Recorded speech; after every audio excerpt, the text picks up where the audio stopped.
Oh, you just ruined my song. I just loved it. Your love keeps He's destroyed so many songs, Rod Stewart. He's very, very good. How could you say that? Because he keeps ruining good old songs. No, that voice like that, the grit and the grind and the huskiness. The original's better, and he also destroyed This Old Heart of Mine as well. There's a few of them. Some of my favourites, like. Yeah. Have I told you lately that I love you? Van Morrison, you like that one? No, but does he do that as well? Yeah, did he ruin that one too? Yeah, I haven't even heard it. But there's some songs I don't think you should just retouch. And But anyway, hey, that's good on Rod. Thing. He's you have good. a big black thing hanging from your shirt. And it was there when I ironed it this morning. No, it's up at the top. You see it on your Zoomy thing when you do it? No. This? No. It's underneath the collar. It's a big thread. Can you see it? See him look at? See? Do you see that? Pull it. It's hard to look in the mirror. Yeah. What was that? A piece of spaghetti? You're good for the character. What was I going to say to you was... there was something I was going to mention to you. Oh, yeah. Tell us. Interesting facts. Fact of the day. You do your facts of the day, right? You have a better one for me. Go. No, it's just the people who listen to Highland Radio. What percentage of people that listen to Highland Radio in Donegal don't listen to any other radio station? So, in other words, the only radio station they listen to is Highland Radio. What percentage would you say? Oh, no, here. Before I give you the percentage, I do don't you know? No, I don't know. But I just want to see the people are going to say, how do they know the numbers? Because everybody says, how do you know how many he's listening to? Well, surveys. Yes, that's what I say. Yeah, no, it's a fact, right? So, what percentage? Now, only listen to Donegal, Highland. Only listen to Highland. Don't listen to iRadio, RTE2FM, Foyle, any other stations. Right. What percentage? 40%? Higher. 45? A wee bit higher. 48. It's up there, right? Is it 48? Can you imagine that? 48%. Yeah. That's a lot, isn't it? Who do they be listening to? Us.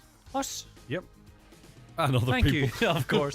Us as a station, I know what you mean. Exactly I know. I mean me and you. No, I know that. That's two Egypts. Us's. There you go. Come here. Good luck to you now. Have a good day. Any plans?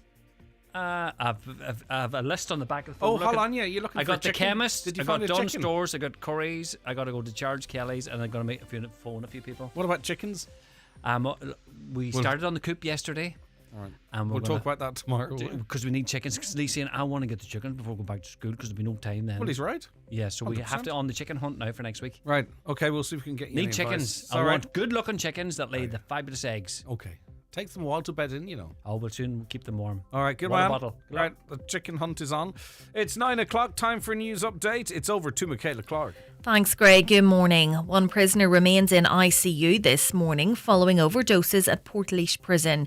It's understood he's in a serious condition but is responding to treatment. 11 inmates in total had to be taken to hospital after suspected synthetic drug was taken on Tuesday. An investigation is now underway into what exactly the drug was and how it got into the jail.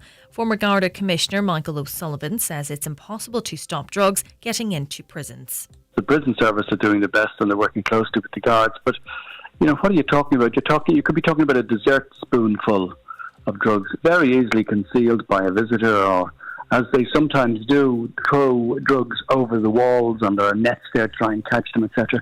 New research shows Ireland's health system is very reliant on international doctors to function.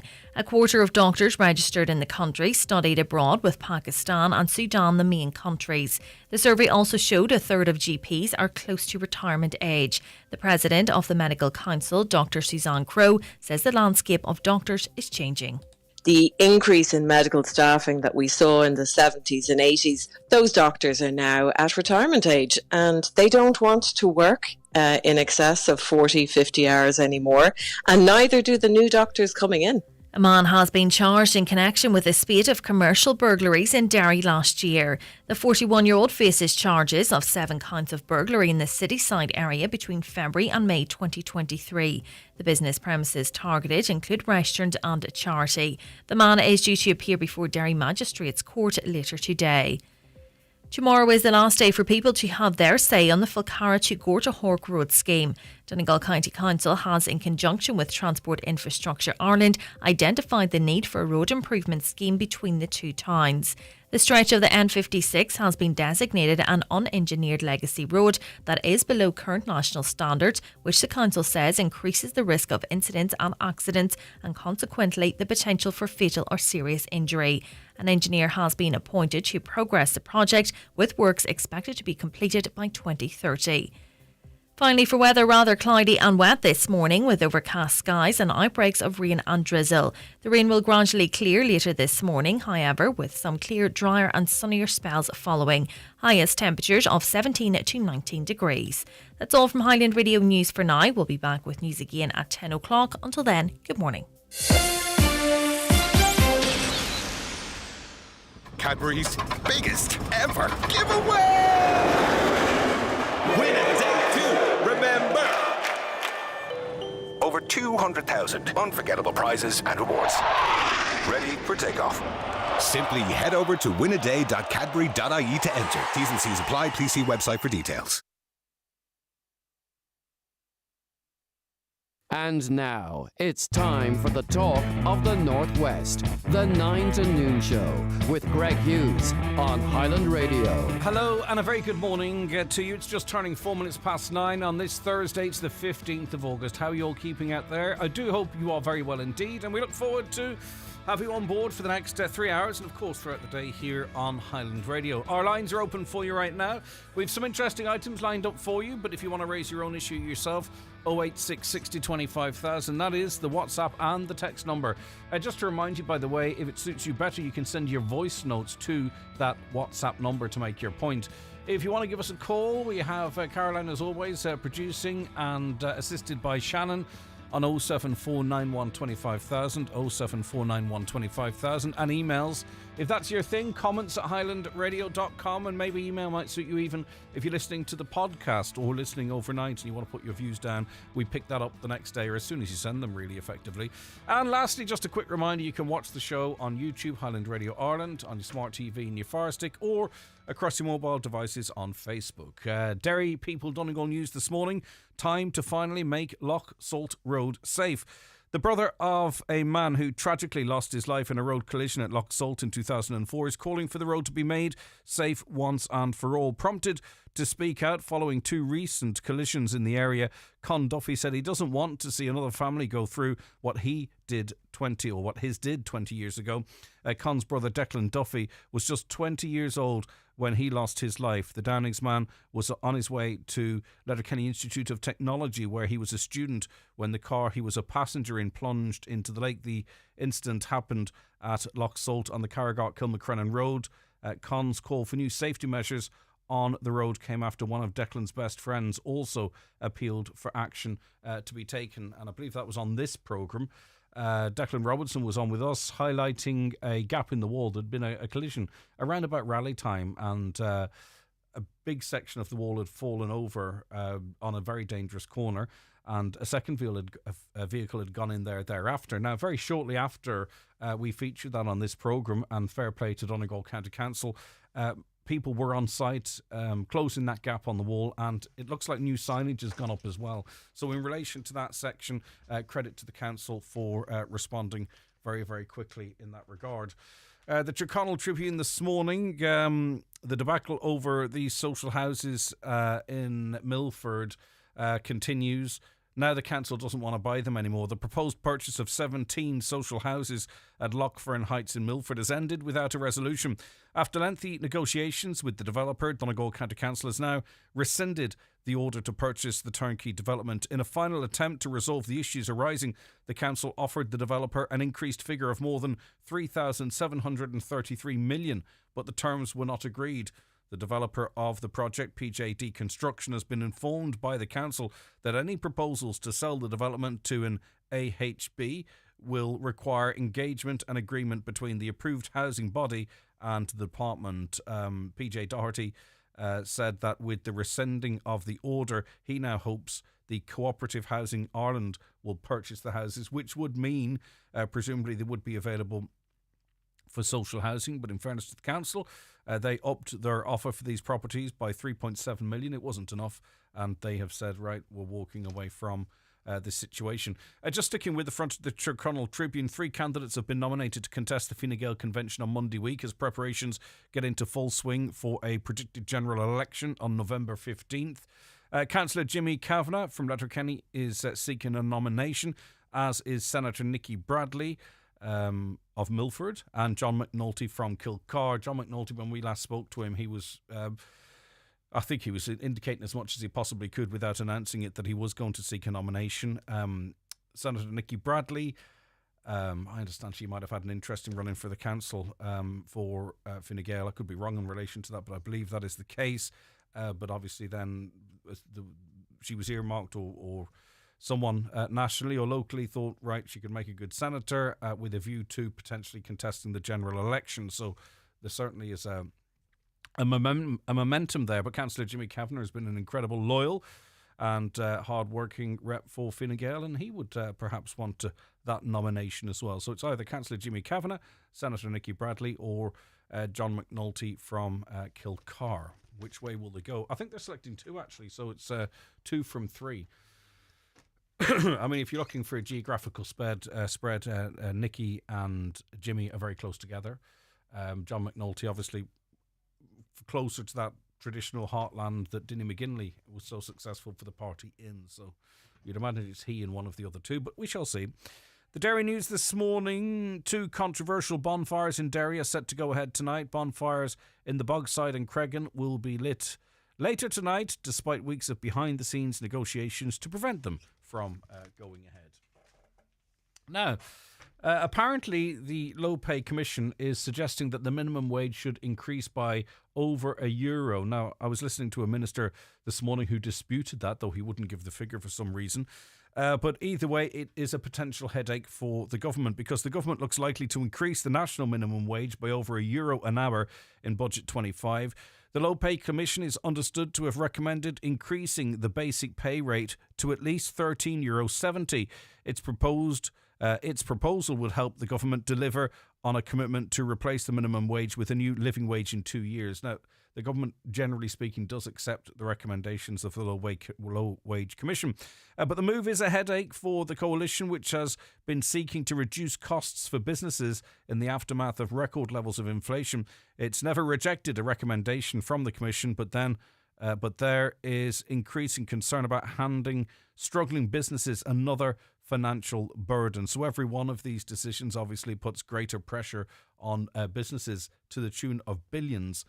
What do you think? Maybe you're a business person and this could be a tipping point for you in how you are able to operate your business. Maybe you're someone who is earning minimum wage currently and believes that this is the way forward. Or maybe it's time to have that conversation again about anyone who's certainly over the age of 18, should all be entitled to the same wage as they all have the same outgoings. I don't know, what do you all think? 08660 25,000. We might be building more houses, but we're not keeping pace with population growth. It is a problem.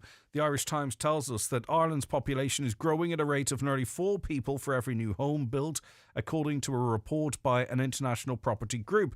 The Saville report says that the Republic has the worst ratio of housing supply to the population growth among 9 high-income countries it looked at. Now, if I suppose inward immigration is counted as that, we are probably ahead of those 9 countries as well in terms of inward migration. So I wonder, is that factored into these figures?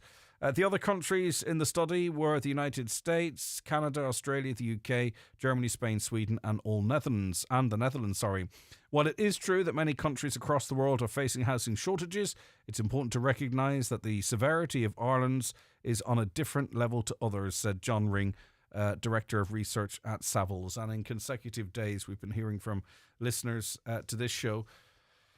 Primarily, it's been from Inishowen, if the truth be told, who are either homeless, sleeping in their cars, and we're trying to get some updates on some of the stories we carried yesterday. They're either homeless and sleeping in their cars, or they're facing homelessness. Now, there are some very good people out there, and some information was forwarded on to me as it relates to some properties, which we'll try and get to the people it relates to. But there is a growing problem of just random homelessness, i.e. people who were in rental for 10 years or what have you, all of a sudden nowhere to go. The Irish Daily Mail tells us that more than 8 in 10 schools had no applications for advertised teaching jobs during the most recent school year, and will be barely able to cope when they reopen, a teachers' union has warned. Schools in Ireland are still seeking to recruit 186 teachers at primary level, 354 teachers at secondary level, according to the educationpost.ie website. The association, we might actually check that website to see how many vacancies there are in Donegal, just in case it gives a regional breakdown. Educationposts.ie. We'll see just what the situation is up here. The Association of Secondary Teachers Ireland said the teacher recruitment and retention crisis was continuing unabated. Schools are under enormous strain and many look like they'll barely be able to cope when they reopen shortly, a spokesperson said. And again, the elephant in the room to some extent is that an awful lot of our teachers are teaching abroad somewhere else, and maybe we should be doing more to incentivise them to come back, but also making it fair. So in other words, their experience abroad is properly counted when they come back here in terms of pay scales and what have you. On Taoiseach, Simon Harris has said that there needs to be a radical reform of succession and inheritance tax in the years ahead to assist the next generation of farmers. This is the Farmers Journal's top story. Speaking to this newspaper, he said that changes to key inheritance taxes are being considered in Budget 25. Unfairness, anomalies, and also the impact on farmers and the likes are issues that are being seriously considered in the run-up to the budget, he said. There's been a massive amount of drugs seized by Gardaí between cannabis and cocaine and other illegal drugs over the last while, and apparently drug gangs trafficking cocaine into Ireland have been forced to increase their wholesale price by over a third as the Garda continue to disrupt operations. Since the state's largest seizure of the drug, the 157 million worth nabbed on board MV Matthew cargo ship last September, the risk of targeting Ireland with narcotics has risen to new heights, with investigators making successive seizures, which, as I say, the wholesale price of the drug up a third. You might remember the controversy surrounding the Olympics. There was a boxer who was broadly misgendered and was described and presumed to be, by many it seems, without sort of checking it out, to be a woman who was born a man. But that is not the case. We're talking about a case now being taken by this person. J.K. Rowling has been named in a cyberbullying lawsuit filed by a Algerian-born boxer, Iman Khalif. The 25-year-old boxer recently won gold at the Paris Olympics, but she subsequently launched legal action against the Harry Potter author Elon Musk and other public figures over comments they made about her gender. Nabil Boudi, Khalif's attorney, told Variety, J.K. Rowling and Elon Musk are named in the lawsuit, among others. The attorney also confirmed that former US President Donald Trump is part of the investigation.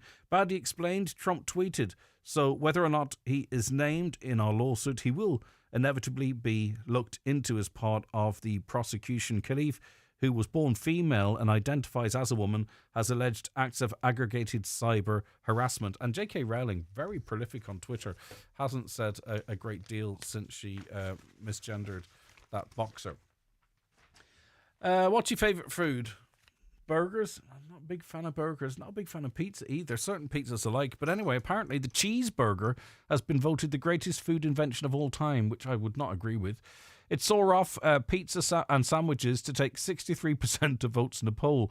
Fans say the perfect cheeseburger must have lettuce, bacon, ketchup and fried onions, the Iceland survey revealed. Fajitas were fourth, followed by toasties, mac and cheese, pork pies, delicious. Very hard to get pork pies, actually. I don't think really they're traditionally Irish. There's one or two shops get them. Pasties, never a fan. And hot dogs, don't like them either. But apparently the cheeseburger, the greatest food invention of all time. Do you agree with that? What is your favourite fast food? Your ultimate? A hoagie? What could it be? 086 60 25,000. That will distract you if you want to text on something, of course, a little more trivial. It is the 9 till noon show here on Highland Radio. We'll be joined by our first guests on the show very shortly. Stay right where you are. Daily newspapers are courtesy of Cosgrove, Centra and Diner, Mountaintop, Letterkenny. The 9 till noon show is brought to you by Letterkenny Credit Union, with monster loans available up to €60,000 for all occasions. Visit letterkennycu.ie. Farm Retirement Scheme on the cards. For more in your Irish Farmers Journal. Here's Paul Mooney. We reveal how the next CAP could fund a new scheme for older farmers to retire. What is the land price outlook for autumn? Farmers urged to return substandard fertiliser. How Tams is failing to cover fencing costs. All you need to know about putting in a new cattle crush. Full roundup from Tullamore Show. Plus €7,500 up for grabs. All inside this week's Irish Farmers Journal. Why leave the magic moments and great scenes you've captured sitting on your phone when you can have them printed at McGee's Chemist? Using McGee's website or one of their in-store kiosks, you just upload your photos, select the ones you want, and have them printed instantly within an hour, or use the 24-hour service. 35mm and film from disposable cameras also printed, and old photos can be digitally restored. Hold your memories in your hand with McGee's Chemist, Letterkenny. If you've been bereaved by suicide or know someone who has, HUG is the National Suicide Bereavement Charity. Join us on Saturday 17th of August for a free information event in the Great Northern Hotel Bundoran. Expect compassionate conversations on understanding suicide grief and local supports available to adults. Doors open at 12:30 with a speaker at 1. Visit hugg.ie for more details. HUG, Hope and Healing After Suicide. Funded by HSE Connecting for Life. Leisureland Redcastle open every day all summer long. Perfect for family day trips. Offers excellent value for birthday party packages. For a memorable family experience this summer, visit Leisureland Redcastle. See leisurelandredcastle.ie for more details. Highland Radio Time Checks brought to you by EirGrid, the operator and developer of Ireland's electricity grid. EirGrid, powering up communities, powering up Ireland. The time is... The time now is 19 minutes past 9. Now, we're joined by vet, Dr. Gerald Rorty. Good morning to you, Gerald. Thank you for your time. Good morning, Greg. Right, now, in fairness to you, Gerald, very passionate, and you have been very passionate about the establishment of a vet school here in County Donegal, and you use pretty much any opportunity you can to push for this. And we have 3 guests, by the way, to discuss this. But, Gerald, I just want you to sort of outline again, for those who may not be aware, where we're at and how important it is, I suppose, that we start actively trying to secure such a facility. Well, the background is, Greg, as you know, I was involved in veterinary practice in Donegal for over 30 years, and we always had a massive problem recruiting vets to Donegal, mainly because there's only one vet school. And at the moment, 50% of the Irish vets who are practicing, who are being trained, are actually being trained overseas.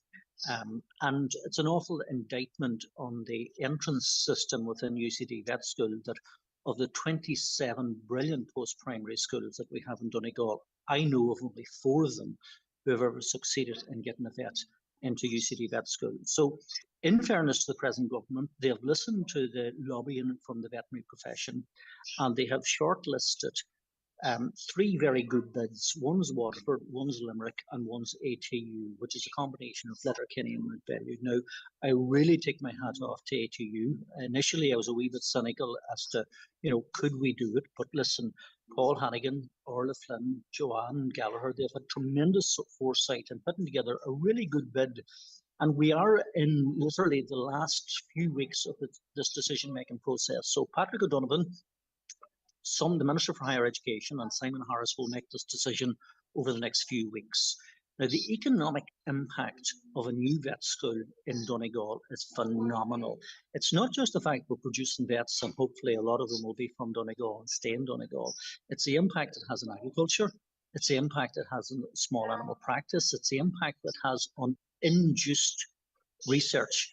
And the economic impact, if we look, for example, at the SRUC, the new vet school that went to Aberdeen, bigger economics to the presentation showing that the gross value added to the Aberdeen area was 28 million, generated over 240 jobs. In terms of people listening in today, people familiar with soccer, this is a bit like having a Premier Division university course as opposed to a first division university course. If we can deliver a vet school, which I think A2U are well capable of delivering, then we can deliver anything. Medical faculty, we can deliver absolutely anything. But the most important thing to bear in mind is that there's a massive lobby at the moment by Limerick business people and Waterford business people to deliver a vet school for their areas. I think it would be scandalous if the 3 vet schools in the island of Ireland were off below the Shannon Liffey line. So what I'm appealing to is Donegal people to really get behind this fantastic bid from ATU. Charlie McConnell has been really, really supportive, and I talked to Charlie recently about it. But bear in mind, it's 2 Fine Gael people that are going to make this decision. We have no Fine Gael TD out of our 5 TDs. So at this stage, business in Donegal has to waken up and say, look, we are massively in support of the ATU's brilliant bid. Gerald, can I ask just, you talked about the 2 other areas, and they seem to get it, the wider impact of this, be it amongst the general public or in businesses. Why do you think the significance of this, well, actually a better question I think might be, what are they doing, or who's driving that momentum for the other 2 applications, and who's not doing it here? Right. Well, I'll give you a little bit of an example. I have to declare a hand and say I'm very, very supportive also of the Limerick bid, because I think geographically the ideal is ATU, Letterkenny Mount Value, Limerick and UCD. So I'll give you an example of the Limerick bid and to show you how professional they are. They actually had some people up at the Donegal at the McGill Summer School to lobby all the various politicians recently for the Limerick bid. So JP McManus, Coolmore Stud, pretty much all the chambers of commerce, all business interests within maybe a 50-mile radius of Limerick have really, really got behind but this who's bid. coordinating and I it? suppose, Like, is it being coordinated, and who's doing it? It's been coordinated by business interests in Limerick who have probably appreciated compliments of the veterinary profession down there. So I suppose if I was to blame anybody, I would blame ourselves insofar as we don't have the numbers on the ground. The veterinary profession in Donegal is much, much smaller than you have down around the Golden Vale. And I suppose that the farm organisations also have put a tremendous push behind behind the Waterford bid and the Limerick bid.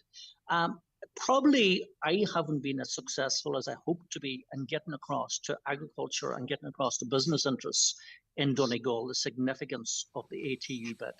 Yeah, all right, stay there, because as you mentioned, the ATU is one of 3 colleges identified as the potential location for a vet school, with much of its work to be based at the ATU's Letterkenny campus. The ATU president, Dr. Orla Flynn, is with us also as well. So obviously, Dr. Flynn, a great deal of effort, I presume, and imagine has been put into this from the ATU's perspective. Do you agree with all or much of what Dr. Gerald Rorty has been saying? First of all, good morning, and thank you very much for having me on this morning. I'm delighted to hear some of what Dr. Rorty has said there. I think it's really interesting. The team in ATU has been a collaborative effort. We've had Dr. Joanne Gallagher in Letterkenny, who already runs veterinary nursing in our Donegal campus, and Dr. Edna Curley, who's leading our Montbellew campus and Montbellew activities. And our initiative and our effort is a combined effort. It'll be a new veterinary hospital built in Letterkenny, and we are ideally aiming to invest further in Montbellew as well, and working in partnership with the veterinary surgeons right across the region. And I think for us, it's about the region, it's about building capacity in the region. It's a region that's been overlooked down through many decades in terms of all kinds of infrastructure and other capacity building investments. So this is part of our mission, as we see it, is to help build that kind of capacity right across the northern and western region. We are also shortlisted for pharmacy, and pharmacy will be led from our Sligo campus and the expertise that we have there, but again, already pulling in expertise from right across the university. So, this is really important to us. Dr. Rorty mentioned we estimate there's about 500 or 600 young Irish students currently studying abroad. So, we've got farms and, families right across the northern and western region, and if they can send their children to Dublin, fair enough. If they can get in, competition is extremely tight there. But the vast majority of them are sending their kids internationally to Poland or to the UK or Hungary to receive an education. And it's probably the top inquiry that we get every year. I know we'll be going into the higher options in Dublin now, and veterinary, when are you starting veterinary, is probably the number one query that we are getting. So I mean, obviously, listen, I presume if I could say it, our application is incredibly strong. But I imagine the other two shortlisted applications are very strong also. We heard from Dr. Rorty there that there's, big campaigns outside the ATUs or the colleges or universities, and it's extending into the business communities and the wider communities. Do you think we need to sort of do you agree that we need to get our act together and start maybe getting behind this at this late stage? Well, any support that people can give us will be really welcome. I'm not about to get into commenting on other bids, and I know that every region, will have its own asks and its own needs. But the reality is that Ireland has been underserved more generally. You have Scotland, and again, Dr. Rorty mentioned Edinburgh, Glasgow, and a new veterinary school in Aberdeen opening in a year or two. And my colleagues have visited there, and they have seen firsthand and built up relationships there. So the idea that we should be battling among each other for an investment, that one could argue that that Ireland should at least have three probably at this stage, given the population growth, given the importance of agriculture to Ireland's food security. I think this is an area that really needs a very strong focus among our. Okay, and that's very gracious.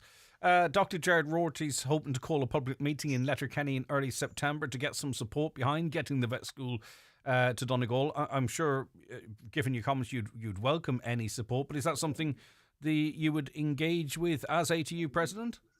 Well, we're very happy to provide information to the general public about the nature of our bid. Ultimately, the reason we were shortlisted is because it was seen by a HEA panel, the Higher Education Authority, who issued the expression of interest call. It was seen by them as a very credible bid, in fact, a strong bid.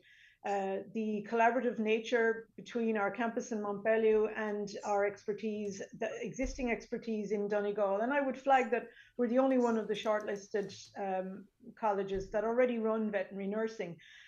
But we were seen as a really credible bid, that kind of collaboration across the region, the partnerships with the existing veterinary practitioners right across the region, the experience that our students will have of spending a semester on a working farm, working with animals, handling animals, really sees how focused we are on supporting the agricultural industry. So we're happy to provide any information that people want about the program.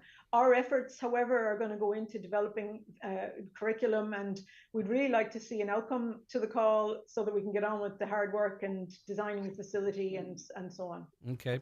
Right, let's get a farming view. Well, we've already got that, but you know what I mean. I'm very interested in to hear from our next guest, Joe Sweeney, chair of the IFA in Donegal. Joe, locally, the IFA, are they fully behind this ATU? Yeah, Greg, there. Jared would have made contact with me back in February 23, and since then I have taken it up at National Council. I've lobbied Martin Hayden, the junior minister, and Minister Charlie McConnell, and I've even used the president at the minute of the IFA to lobby Simon Harris. Now, we did have a private meeting last Sunday at the Tullamore show with him, but I did use the president to put influence on the Taoiseach, Simon Harris, to put ATU at the top of the list. Now, as you say, there's competition from Waterford and Limerick, but I think Donegal needs this because at the minute we're struggling to get vets in the county. There's areas that's just waiting hours for vets because they're simply not there. And as we know, it seems to be just getting harder and harder, especially with large animals. Mm-hmm. So we'll be 100% behind the bid to get the vet college to ATU. Okay, regular listeners will know that Minister Charlie McConalogue refuses to speak to me on this programme, but did send in a press release which reads, he's very supportive of the vet school application by ATU Letterkenny.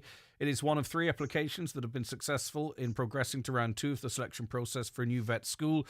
Minister McConalogue secured $25 million in the recent National Development Plan for his department to co-fund the establishment of new vet college places along with the Department of Further and Higher Education. The selection process will progress this autumn, and Minister McConalogue and being very clear in his view that regional balance and ensuring a strong future pipeline of large animal vets to support the farming sector must be key considerations for the selection process in finalising the successful location for the new vet college places. So listening to that, Dr. Rorty, does that sound like Minister McConalogue supports all of the applications or has a particular leaning to the application by ATU Letterkenny? No, I think as Joe made the point, IFA have been very successful in lobbying the Minister. The Minister has done tremendous work as Minister for Agriculture. I mean, I would single out his organic programme. I spoke to him a few weeks ago. Charlie is very, very passionate about delivering this for Donegal. And the great thing the point that he made to me is that the ATU bid is a fantastic bid. And I mean, Dr. Flynn was very, very gracious in her comments on the other 2 colleges. I'm going to be very pointed to make the point that ATU bid is an incredibly good bid for the farming sector. So the UCD vet school that I went to, unfortunately, has become a ponies and puppies production line for vets who want to work in small animals, don't want to work in farming. And the one fantastic thing with the ATU bid, as referenced, was the fact that kids will spend the semester working on farms. So the ATU bid is a bid that's going to really, really be designed for the agricultural community. You know, it's a vet school that's going to deliver vets who will actually go into practice and stay in practice, because our big problem in the animal hospital, you know, over the last 20 years was getting people who actually wanted to stay in cattle practice as opposed to go off and work on small animals. It's fantastic that people would go and practice in small animals, but we actually need in Donegal people that are going to service the 9,500 farms of Donegal that, particularly in the west of the county, are struggling to get vets. I mean, there's an animal welfare implication in the fact that it's so difficult to get vets who want to go and calve cows, who want to go and work on farms. And at the moment, the whole bias has been from a lot of the schools, particularly the British schools, to produce vets who are going to work in small animal practice. We have a very strong bid. The only disadvantage I keep coming back to is we're into politics. We're into the last shakedown. It's a bit like in the days of the late Neil T. Blaney, when there wasn't going to be a regional college in Donegal. He delivered it for us. And we're at a stage now where, as I said, Waterford and Limerick are working very hard to lobby. Okay. Now, the one point I should make is in terms of regional balance, the big strength that ATU has is its collaboration with McGee and Ulster University. The 6 counties, for all sorts of reasons, doesn't have a vet school. And, you know, leaving politics aside, we're one epidemiological unit. Animal disease does not reference or respect borders. So we're ideally situated as well to service Northern Ireland. And it's something that we could and should be appealing for funding to the all-island unit as well, for funding for the ATU bid. Because the west of Ireland is quite different from the east of Ireland in terms of farm practice. You know, when I looked for vets that were going to work to come and practice in Donegal, I were looking in the lane for people who were going to work on extensive farms, which is the vast majority of farm production in Ireland. You know, the Limerick bid has been very forthright and very upfront in saying that they're looking to produce vets for the big intensive dairy farms in the Golden Veal. The one fantastic thing with the Mountain Bellew Agricultural College that ATU is going to co-host or run this course from is that it's based in the west of Ireland. It's familiar with west of Ireland agriculture, and we're going to actually have a course that's going to deliver vets and produce vets. They're going to actually be able to work and be familiar with the west of Ireland. Okay. And I keep coming back to as well to the fact that we have fantastic kids and fantastic 27 post-primary schools in Donegal who have not been getting into UCD. Yeah, I get that's the one good thing that is important. Nobody has been highlighting. Yeah, of course. And I suppose just finally from you, Dr. Orla Flynn, you know, the fact that we have this ATU set up now, and we are being shortlisted and in the running for very significant significant developments such as this. And you also mentioned pharmaceuticals. We have come a long way that we can find ourselves in this position to be sort of one of three as it relates to vet schools. It's just a case of getting it across the line. And Gerald, as always, makes a strong point in terms of our northwest status, the cross-border element to this serving and considering Northern Ireland as well. Hopefully that works in our favour. Yeah, and I think the point about the cross-border is a really interesting one. We have an MOU with Ulster University. We had a meeting, one of a regular series of meetings about that only last week.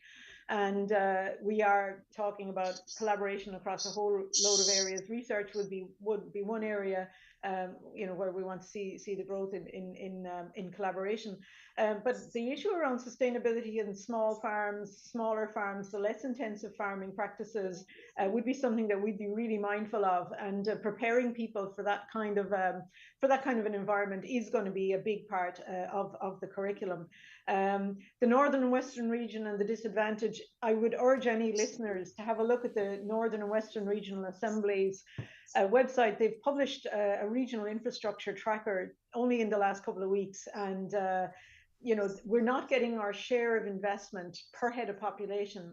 We're vastly, I suppose, underserved in terms of the eastern region. The Greater Dublin region continues to be overserved in terms of investment. And that's one of the other reasons why I think that our government is going to take a good long look at investing in the Northern and Western region. And I have to say, Minister McConalogue has been dead straight throughout this process, and fair play to him. But I'd still like to hear an outcome to the call as quickly as possible. Okay, listen, thank you very much indeed for that, Dr. Orla Finn. And I'll come back to you in a moment as well. But I just want to put one question to you, Jared. I think really when we talk of, and it's right across the board, the underinvestment in students, I had the figures in my head at one time, they escape me now, but the per student investment in education is so much lower up here than it is in other parts of Ireland, which talks to the political element to these decisions. Okay, so the closer you are to the seats of power, the more likely you to be successful, and we need positive discrimination in this regard and others. Of course we do, Greg. I mean, I actually think it's scandalous, the underrepresentation of Donegal students in faculties like medicine, veterinary, dentistry, pharmacy, and it's brilliant that ATU have a really, really good bit for pharmacy as well. If you look at, the fantastic students that we had in the Donegal Animal Hospital over the last 20 years, I could probably count you out with 300 students in transition year or their leaving cert years who attended with us and did their application. Their first place application was to do veterinary in UCD. And unfortunately, because of the way South County Dublin has totally skewed the points race in favour of grind schools costing 30,000 a year, they weren't accepted. Those were students who would have went on to be fantastic vets practicing in the west of Ireland or practicing in Donegal. And I have every confidence that ATU will be able to find a way to ensure that the people who are going to get places at ATU will be people who will come back and practice in Donegal. And just one question. We have to move on, but a question to Joe as well. Joe Sweeney, chair of the IFA Donegal. If Dr. Gerard Rorty calls a public meeting in early September, the association would be fully behind it, yeah? 100% would be behind it, surely, because we definitely need the school in Donegal. And as Jared says, it's just to get them good students that's coming from that background, to get them into the college locally, rather than looking for Dublin or 1 and 2 heading to Eastern European, Poland and Hungary for an education. Yeah, and those that do head to those countries are the ones that are prepared to travel. Not everybody is, especially if they're involved in a family farm or what have you. So the figure that's missing is those that don't go to vet school because they simply don't want to travel or can't. All right, thanks very much, Joe. As always, take care of yourself. Finally, Dr. Rorty, when is this public meeting going to be called, if at all? It'll be first week of September. Obviously, people are coming back off holidays. I'm actually sitting in Namibia at the moment, having been working in Zambia.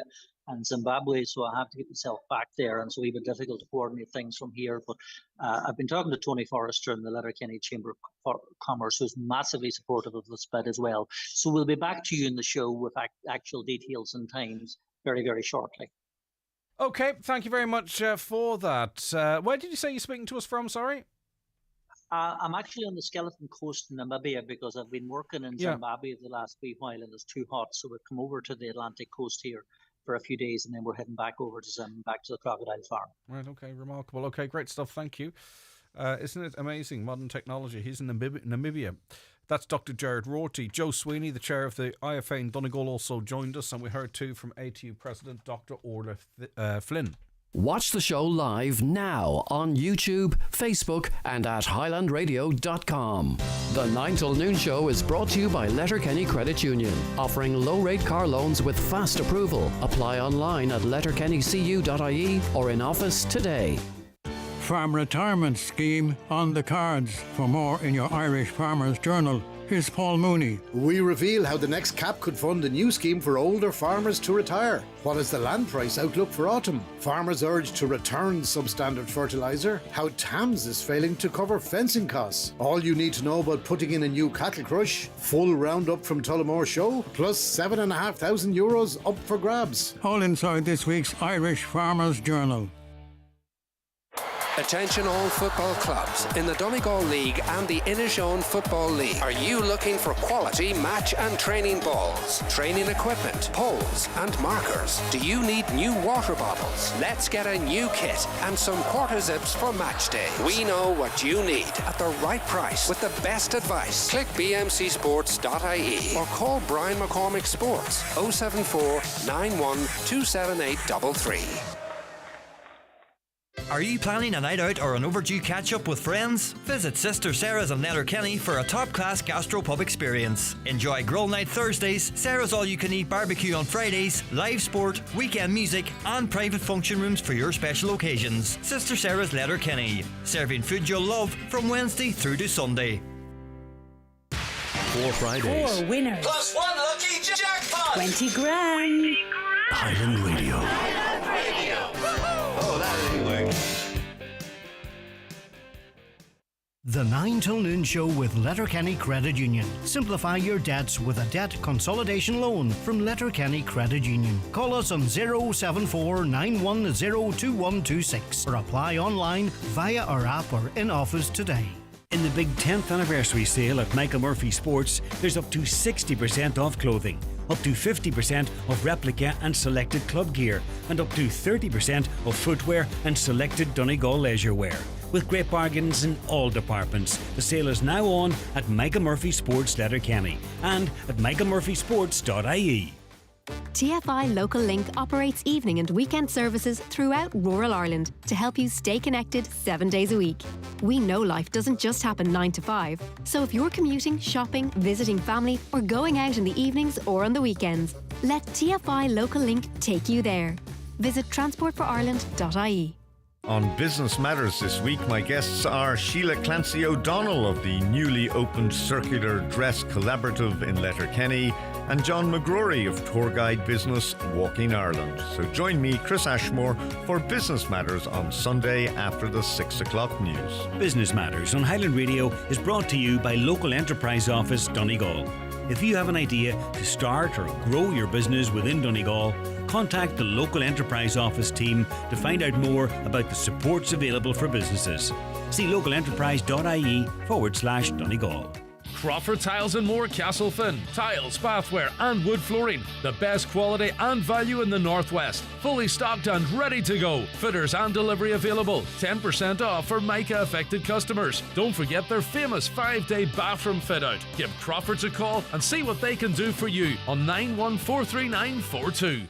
Highland Radio weather updates brought to you by McElhenny's. Support a local Donegal business with McElhenny's. From fashion to home essentials, find everything you need for any occasion. Shop McElhenny's Ballybuffet for quality you can trust. Okay, the damp weather will gradually drift away towards the east later this morning. Some clear, drier and sunnier spells following. Southwesterly winds will turn westerly with highs of 17 to 19 degrees. Now, The Donegal Food Response Network, supported by the Donegal Local Development Company, has urgently launched its back-to-school appeal for donations to your local community groups, helping those most affected by financial pressures. We've a number of guests. I'm going to say good morning first to Margaret Larkin, Head of Operations at Donegal Local Development Company. Good morning to you, Margaret. Are you there, Margaret, or can you hear me? I wonder, can you hear me, Roseanne? Yeah, I can hear you, yeah. Okay, I'll start with you. Okay, this is Roseanne Nichalhor of CDP Narossan. What demands are what services are provided and what demands are currently on them? Well, through the food network, we provide food parcels and stuff like that. But at the minute, we're finding that the high cost of sending your child back to school or starting school is putting parents under an awful lot of pressure. So, with regards buying books and new uniforms and school shoes and stuff like that. So we're seeing parents going without themselves to make sure that their kids are set up. So really what we're looking for is donations towards this for us to help those families get their kids set up for school. I heard one quote which said demand for assistance has skyrocketed. Yeah, it has. We've seen a big rise in it here in the Gaeltacht and the Rosses area, with families coming in just looking for help setting their kids up and stuff like that. So yeah, you can see the cost of bills and everything are going up, but the cost the salaries are not going up along with it. So families are really, really struggling. And is it a mixture of families with sort of different income levels, backgrounds, whether they're able to work or not? Yeah, so I mean, you've got working class families, and then you've got single parents and single people. So yeah, it's across the board. There's no one person affected by it. Tanya Nichuran of Donegal Environmental and Cultural Group. Tanya, I presume your experience echoes that of Roseanne and those at the CDP Narossan. Unfortunately, it does, Greg. Yeah, we're seeing a huge increase in families with needs that they just can't meet themselves. Yeah. And it's great that people are coming forward seeking help, because, that can be a challenge. People try and deal with stuff on their own, but there are fantastic organisations like yours. They're available to help, but we need the stuff to meet the needs. We do, yeah. We're very lucky that we do have good support from some of the retailers and local community individuals and businesses and that. But unfortunately, we just can't meet the demand. We're seeing people are presenting who are both working. You have two working adults in the house, and they just can't support their family. And like it's been repeated across the board, they're going without. What kind of donations are most needed, or is it across the board donations? It's a whole variety of stuff, from hygiene products to food to children's books, uniforms. It's everything that's for everyday life that we need. And vouchers and cash, of course. Different schools have different books or different needs, so that's a very useful donation as well. Yeah, books, uniforms, even like lunches. Children, I've seen children go without lunches or going with very inappropriate lunches because their parents just can't afford it. It's very difficult for parents, really is, because we all want to do our best for our children, but when your situation is such that you simply can't, you've made other sacrifices at home, but you still can't stretch your means to meet your children's needs. Margaret, can you hear me now, I wonder? Sorry, Greg. Yeah, I couldn't. That's no problem. I had to kick you out and bring you back in. You're head of operations at Donegal Local Development Company, and we've heard from Roseanne, we've heard from Tanya.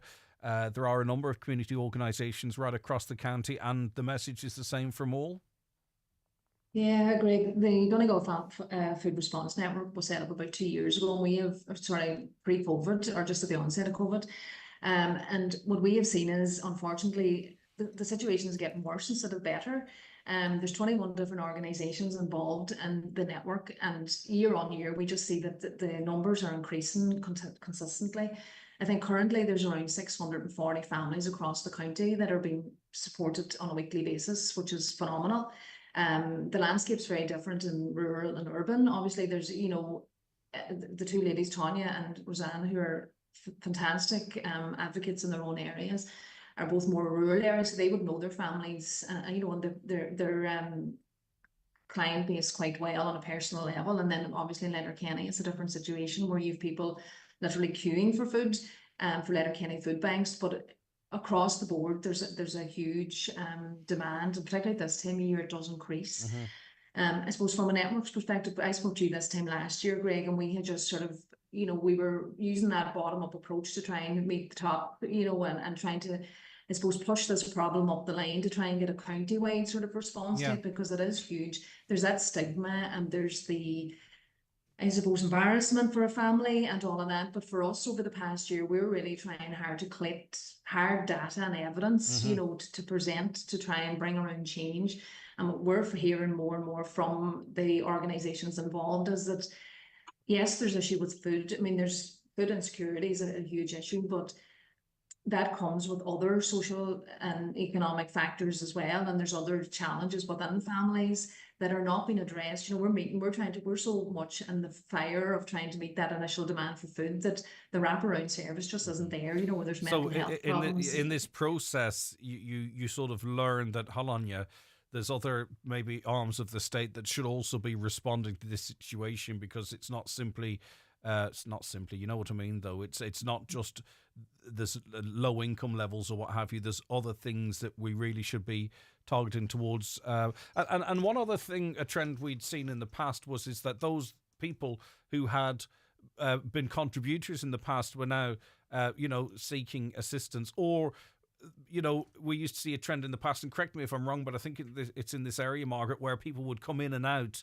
but now people are needing consistent support. Is that still the case? Is that accurate? Absolutely. We are finding, as Roseanne mentioned, it's very much the working poor, but it's people that maybe before would have needed a little bit of help, but they're continually coming back, because, Greg, what happens is people just fall into that poverty trap, and once you're in it, it's very hard to get out of it. You need a lot of wraparound services to support people out of that trap. So it's continually, it's people becoming more and more reliant, and it's often that sort of situation where people just can't make it to Friday. They don't need support all week or continuously, but on ad hoc and here and there, they just can't make it to Friday. As Tanya says, on a Wednesday evening, there isn't food in the fridge for the kids for lunch on Thursday. And then I suppose what we're seeing more and more now is, we talked about this before, where no parent wants their child to go back to school without the shoes or the jacket or whatever it is. So, parents themselves are sacrificing meals in order to ensure that their kids go back to school. Like, there was a survey carried out recently on behalf of Bernardo's by an association with Aldi, and it sort of identified that 41% of parents, out of 460 people surveyed that have children under 18, 41% of parents would have said that they skip meals or reduced portions in order to save money. And yet we still don't have, generic coloured uniforms where we can iron on a badge, or we don't have to have branded tracksuits as well. There's so much stuff we could be doing to make life a little bit easier. Roseanne, I might come back to you, and I'm not criticising this listener, but I think sometimes we try and make out a problem's not as bad as it is, because it makes us feel a little bit better about the situation. And the first line of this is, sometimes I do wonder why the issue of cost of school is such a big issue, yet many of these kids are carrying the latest iPhone. I think I could make a bold prediction here, and I don't think those that are coming to CDP Narossen seeking help to literally feed their children and to clothe their children are walking around with the latest iPhones. No, I mean, that's not the reality, Greg, to be honest with you. Like Margaret and Tanya have said, that the people that are coming in here, unfortunately, are falling into the poverty trap. There's so many more services, but no, I mean, the people that are coming in here really need our help, and they're not coming in here carrying iPhones, and their kids are not carrying iPhones. That's not reality. Okay, now, in terms of, this is a crazy analogy, right? But say, for instance, in terms of blood donations, lots of us want to give blood, but we don't know how to do it. It's too complicated. How do you do it? And then there's a cohort of people that do it consistently, right? And I feel maybe this is a bit like this. So I want to make it as clear as possible to listeners that if they've been moved from this conversation and want to actually contribute, what's the easy way for us to do that? I don't know if you want to take that, Roseanne, but I just want it to be as clear as possible that if people are saying, do you know what, I actually have a few extra euro, and I think I could Mm-hmm. help people out here. So how, first timers, how do we contribute? And I can put the question to all of you if you like, but I'll start with you, Roseanne. Well, I mean, you can come in here to the CDP to us and make your cash donation if you like, or there's a link through the Donegal Food Response Network website where they can make a donation online. So it's, you can do it online, you can do it on person, whatever, Okay, in so person, we'll whatever's easiest. link on our social the Donegal Food Response Network URL, because I wouldn't know where to even start to find you, if you know what I mean. And Yeah, I want absolutely. to remove as many potential barriers as possible. And that's not a criticism, you know that, don't you, Roseanne? Yeah, no, absolutely. Tanya, what about you guys at the Donegal Environmental and Cultural Group? How, if someone's moved by this, how can they donate today to you? Is it through the URL, or what about in person? Yeah, it is through the URL, but it can be done in person as well. We have an office here in Ramelton, in Market Cross, so people are very welcome to come in and if they wish to make a donation. But can I also say, Greg, just in relation to the cost of living in that, a lot of the people that I find that we're supporting, their rents are through the roof. Yeah. Rent is just It's a massive incredibly like it's impossible to keep up with the rents that are being paid are being charged at the moment. That's what's driving a lot of the poverty that we're seeing. Yeah, it is. I'm finding that in our community that rent is the biggest problem. Okay, Tanya Nicoran, keep up the great work, you and the crew at the Donegal Environmental and Cultural Group. Thank you for your time this morning. Thank you very much. Bye-bye. Roseanne Gallagher of CDP Narossan. Take care of yourself, and as I say, also keep up that fantastic work that you're doing. And last but not least, Margaret Larkin, Head of Operations at Donegal Local Development Company. Thank you for helping us to try and get the message across there. Thank you, Greg. And I think we did clearly. Thanks so much. Okay, back with more after these.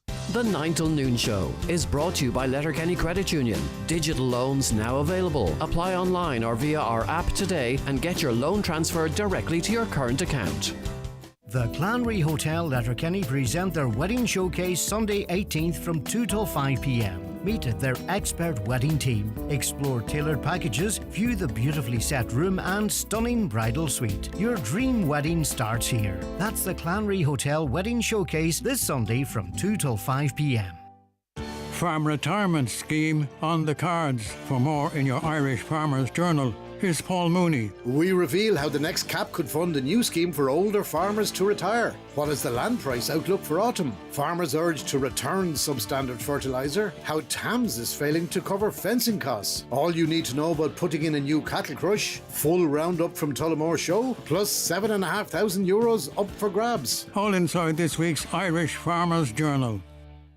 Missed the 242 Kia pre-sales? Don't worry. It's not too late to drive home in a brand new Kia at iMotors. Enjoy 0% finance on any electric vehicle and receive a free home charger. iMotors proudly hold the prestigious title of World Car of the Year with the EV9 and offer Donegal's best-selling car, the Kia Sportage. Visit imotors.ie and get immediate delivery. Foyle Coaches Northwest Busways are looking for experienced bus drivers for local link routes on a 2-week rota. Must have experience in full-size coaches, a clean D driving licence and be CPC compliant. Very competitive pay rates are offered, starting at €22 per hour. Apply by the 21st of August to Foyle Coaches Northwest Busways Limited, Clogher, Redcastle, County Donegal, or email info@foylecoaches.com. Live, on air, online and on the Highland Radio app. This is Highland Radio News. Good morning, it's 10 o'clock. Donald Kavanagh at the news desk. The ATU president is calling on the government to make a decision on the location of a new vet school. The issue's been under discussion for a long time, with the ATU one of 3 locations for the school being considered. Much of its work would be based in Letterkenny if it were successful. In January, while he were still Higher Education Minister, Taoiseach Simon Harris told Highland Radio News that ATU Letterkenny was very much in with a chance of securing the school. On today's 9 till noon show, Dr. Orla Flynn told Greg Hughes designating the ATU would make sense in the context of the Memorandum of Understanding signed by the ATU and Ulster University. She also said it would help address the investment gap identified by the Northern and Western Regional Assembly. We're not getting our share of investment per head of population. Dublin, Greater Dublin region continues to be overserved in terms of investment. And that's one of the other reasons why I think that our government is going to take a good long look at investing in the northern and western region. And I have to say, Minister McConalogue has been dead straight throughout this process, and fair play to him. But I'd still like to hear an answer, an outcome to the call as quickly as possible. A man's been charged in connection with a spate of commercial burglaries in Derry last year. The 41-year-old faces charges of 7 counts of burglary in the Cityside area between February and May 2023. The business premises targeted include restaurants and a charity. The man is due today before Derry Magistrates Court. New research shows Ireland's health system is very reliant on international doctors to function. A quarter of doctors registered in the country studied abroad, with Pakistan and Sudan the main countries. The survey also showed a third of GPs are close to retirement age. The president of the Medical Council, Dr. Suzanne Crowe, says the landscape of doctors is changing. The increase in medical staffing that we saw in the 70s and 80s, those doctors are now at retirement age and they don't want to work in excess of 40, 50 hours anymore, and neither do the new doctors coming in. One prisoner remains in ICU this morning following overdoses at Portlaoise Prison. It's understood he's in a serious condition but is responding to treatment. 11 inmates in total had to be taken to hospital after a suspected synthetic drug was taken on Tuesday. An investigation is now underway into what exactly the drug was and how it got into the jail. Former Garda Commissioner Michael O'Sullivan says it's impossible to stop drugs getting into prisons. The prison service are doing their best and they're working closely with the guards, but what are you talking about? You could be talking about a dessert spoonful of drugs, very easily concealed by a visitor, or, as they sometimes do, throw drugs over the walls and there are nets there to try and catch them, etc. Ards Forest Park is the 10th most visited forest park in Ireland. 45,195 people visited last year. Rossmore Forest Park in County Monaghan recorded 357,830 visitors last year, making it the most popular non-ticketed Quilcha Park. Minister Heather Humphreys announced almost €119,000 in funding for forest parks in Donegal today to deliver recreation facilities on Quilcha lands, including walking trails, car parks and toilet facilities. Tomorrow is the last day for people to have their say on the Falcarra to Cortahawk Road scheme. Donegal County Council has, in conjunction with Transport Infrastructure Ireland, identified the need for a road improvement scheme between the two towns. The stretch of the N56 has been designated an unengineered legacy road that's currently below national standards, which the council says increases the risk of incidents and accidents and consequently the potential for fatal or serious injury. An engineer has been appointed to progress the project, with works expected to be completed by 2030. And house building is lagging well behind population growth in Ireland. New research has found there are 3.8 people in the country for every new home delivered. Affordability is also a growing issue, with the price of both houses and rents far outstripping wage growth. The study was carried out by Savills, and its Director of Research, John Ring, says even building 50,000 homes a year may not be enough. Really, our ability to get past the low 30,000s and up to that 50,000 mark, I think, is the hard part. And I don't see, unless we have a lot more favourable policies in terms of ones that are pro-housing delivery, I think we're going to find it difficult. So the short answer is I don't see a stabilisation in the near term. Rather cloudy and wet this morning with overcast skies and outbreaks of rain and drizzle. The rain will gradually drift away to the east later, but with some clear, drier and sunny spells following. Southwesterly winds will turn westerly with highs of 17 to 19 degrees Celsius this afternoon. This evening, largely dry with long clear spells, a weakening westerly breeze, overnight lows 9 to 11. A mix of cloudy periods and sunny spells tomorrow morning, staying mostly dry, moderate westerly breezes persisting with highs on Friday of 17 to 20. That's Highland Radio News. We're back with news headlines again at 11. Check all of today's news on our website, highlandradio.com. But for now, from the news team, good morning. The obituary notice says for this Thursday morning, August the 15th. The death has taken place of Anne Kirby, Karen Mallon, Mallinhead. Anne's remains will leave the Eternal Light Chapel of Rest at Mountaintop, Letterkenny this evening at 7 o'clock, going to her home. Funeral from there at 12:30 on Sunday afternoon for 1 o'clock funeral mass in the Star of the Sea Church at Mallinhead, followed by burial in Lag Graveyard. Family time from 11 o'clock to 11 o'clock. The death has taken place of Frank Laird, Carnoan Rafo. His remains are reposing at the family home.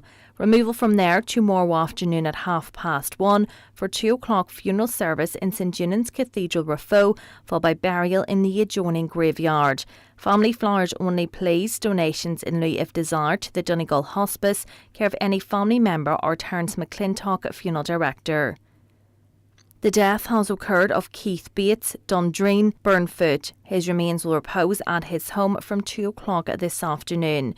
Funeral from there on Saturday afternoon at 1:15 for 2 o'clock funeral service in Burt Presbyterian Church, with burial afterwards in St Ninian's Church Graveyard Convoy.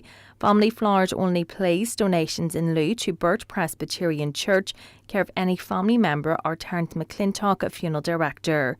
Family time, please, from 10 o'clock to 11 o'clock and on the morning of the funeral. The death has taken place of John Conway, 26 Main Street, Newton Stewart. John's remains are reposing at his late residence. Funeral from Conway's Bar at 11:15 this morning for Requiem Mass at 12 noon in St Eugene's Church, Glenorchy, followed by burial in the adjoining cemetery. Family time before the funeral this morning. Family flowers only, please. Donations if desired to Dementia Northern Ireland, care of Paul Gallagher, funeral directors, Newton Stewart. The death has taken place of Sinead Fisher, 31 Coylan Court, Ramelton. Wake at her home today from 11 o'clock until 10 o'clock. Requiem Mass tomorrow morning at 11 o'clock in St Mary's Church, Ramelton. Burial afterwards in the adjoining cemetery. Mass can be viewed on churchservices.tv. Family time on the morning of the funeral. Family flowers only. Donations if desired to the Oncology Ward, Letterkenny University Hospital and the Donegal Hospice, care of any family member. The death took place in London on August the 5th of James Hunter, late of 55 Massanas Creeslaw. Funeral Mass will take place in London on August the 27th, followed by cremation. The death has occurred of Liam Morrow, Kilrain Glenties. Liam's remains are reposing at his residence in Kilrain. Removal tomorrow morning to St Connell's Church, Glenties for funeral mass at 10 o'clock, with burial afterwards in the local cemetery. Funeral mass can be viewed live on churchservices.tv. The death has taken place of Kathleen Doherty, née McCrory, 7 Art Columkill, Letterkenny. Kathleen's remains will repose at her late residence today from 12 noon until 10 o'clock, with rosary tonight at 9 o'clock. Funeral from there tomorrow afternoon at 12:30, going to St Eunan's Cathedral, Letterkenny for Requiem Mass at 1 o'clock, which can be viewed live on churchservices.tv. Interment afterwards in New Lake Cemetery, Letterkenny. Family time on the morning of the funeral, please. Family flowers only, please. Donations in lieu of flowers if desired to Archview Lodge Nursing Home Comfort Fund, care of any family member. And the death has taken place of June Dorian, 8 Manderley House, Larkins Lane, Lower Main Street, Letterkenny, formerly the Rossnakill Fanid, reposing at the residence of her son Gavin and Breed Curran, 17 Glendale Drive, Glencar, Letterkenny, today from 11 o'clock until 10 o'clock. Requiem Mass tomorrow morning at 11 o'clock in St Eunan's Cathedral, Letterkenny. Burial afterwards in New Lake Cemetery. Mass can be viewed on churchservices.tv. House private to family and friends at the request of the deceased. Family flowers only, please. For family information and more details regarding wakes and funerals, please go to highlandradio.com. The obituary notice says for this Thursday morning, August the 15th. The death has taken... Highland Radio. 4 minutes. What can you do in 4 minutes? Badly boil an egg? Get the kids ready for nothing, really. Mom! Or make big savings on your energy bills. At Energia, you're always just a few clicks from a great deal on your electricity and gas. We're constantly reviewing our prices, so we always have a host of new offers, but you'll only find them at energia.ie. So come direct and see how much you can save. Visit energia.ie today. T's and C's apply. Now we are blessed with a load of OPW managed heritage sites right across the county and many, many across the country.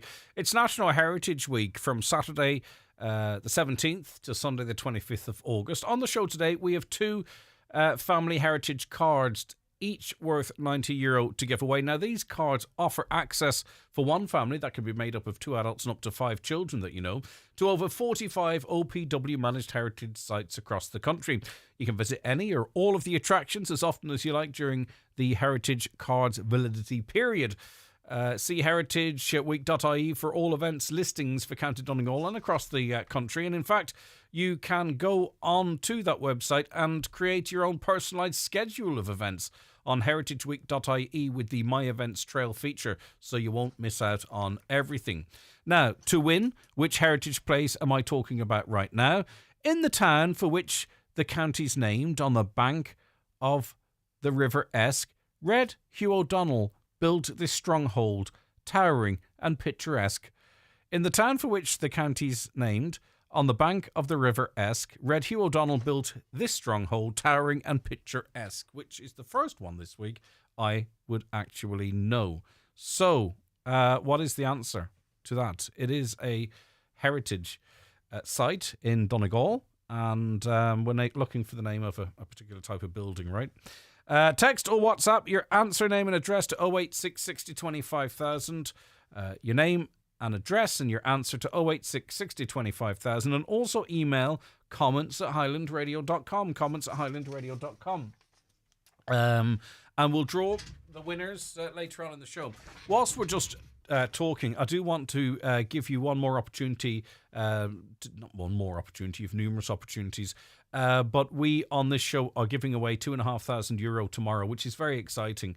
And I am conscious when we talk about things like this, we've just been talking about poverty and people struggling, but at the same time too, there are those that do have resources and want a bit of fun with that, and we try and speak to all. Highland Radio's Mega Summer Draw is live right now. There's there's €20,000 in cash to be won. €2,500 will be given away on this programme tomorrow, and every Friday up until the €10,000 draw on the 6th of September, which is also going to be live on the 9 till noon show. Now, you have between now and around about this time tomorrow to be in with a chance in all of the draws. So 2.5, 2.5, 2.5, 2.5, 10, right? But if you want to be in all of those draws, all 5 draws, you need to get your ticket before tomorrow. The earlier in, of course, the more chances you have to win. All you have to do to buy a ticket is go onto our website, highlandradio.com. Click on the Mega Summer Draw there. There's a simple question. Then you choose what you want. You can buy one single ticket for £10. Could be a present for someone or what have you. You might want to give a number of them out, so you can get 6 for 50 or 10 for 80. Now, also, if you don't do online, you can call in to us here at Highland Radio on the Mountaintop in Letterkenny. Or if you prefer to do it over the phone, it's 07491 25,000. There will be a rush tomorrow, so if you are considering entering, now's the time when it's relatively quiet to do so either online or to give us a call on 07491 25,000. And it's the last 24 hours for you to buy a ticket and be in all 5 draws. Now, I didn't dismiss this listener's comment before 10, but I understand exactly where they're coming from in terms of maybe we spoil our children when even we don't have as much money as our lifestyle might suggest. But there are then those who are struggling deeply. This caller said, though, in full, sometimes I do wonder why the issue of cost of school is such a big issue, yet many of those kids are carrying the latest iPhone. Surely somewhere along the road we have to ask families to take self-responsibility. Sadly, many never will when they know something for nothing is there. The same kids have branded clothing and yet are the same people with their hands out. Am I being too tough? I think in this instance you are, because, I mean, are there any people that will ever exploit the system? Yes, of course. Are the families, the 600 plus families we're talking about, those families? No, these are families that are destitute, that they are literally living from hand to mouth, that they can't afford food, let alone the latest iPhone. In relation to the vet story, Pierce Doherty, Joe McHugh, we contacted them, to be fair. They weren't available this morning, and Charlie's never available for me, but we did read that press release. I also was interested as to how many vacancies in Donegal were open on educationposts.ie for teachers and special care assistants in Donegal. It's actually 11. So the recruitment issue doesn't seem to be as profound in Donegal as it is elsewhere. On the issues of vets, the universities used to teach vets, meds and dental together for the first full year. Has that stopped? I don't know. I would imagine it is. Yes, Greg, we're about to see what the government think of our Agriculture Minister from Donegal, Charlie McConnell, agree the vet courses. Should vet prices be reduced? I think that vet prices should be reduced. I had a cow that needed 2 operations. It was €700. That's nearly the cost of the cow. It's a very expert job, though, a very expert field. I mean, that's effectively, double surgery on a cow. I don't know if that's the right amount of money or not. I really don't know, because I don't keep cows. Can we not use the cross-border argument to have the veterinary school in Letterkenny, as there is no veterinary school in Northern Ireland? Yes, indeed, and funny you should say that. That did then form part of the conversation. Accommodation is a big issue in Letterkenny. Unless the college is going to provide accommodation to staff and students, there would be no point in bringing the veterinary school to Letterkenny.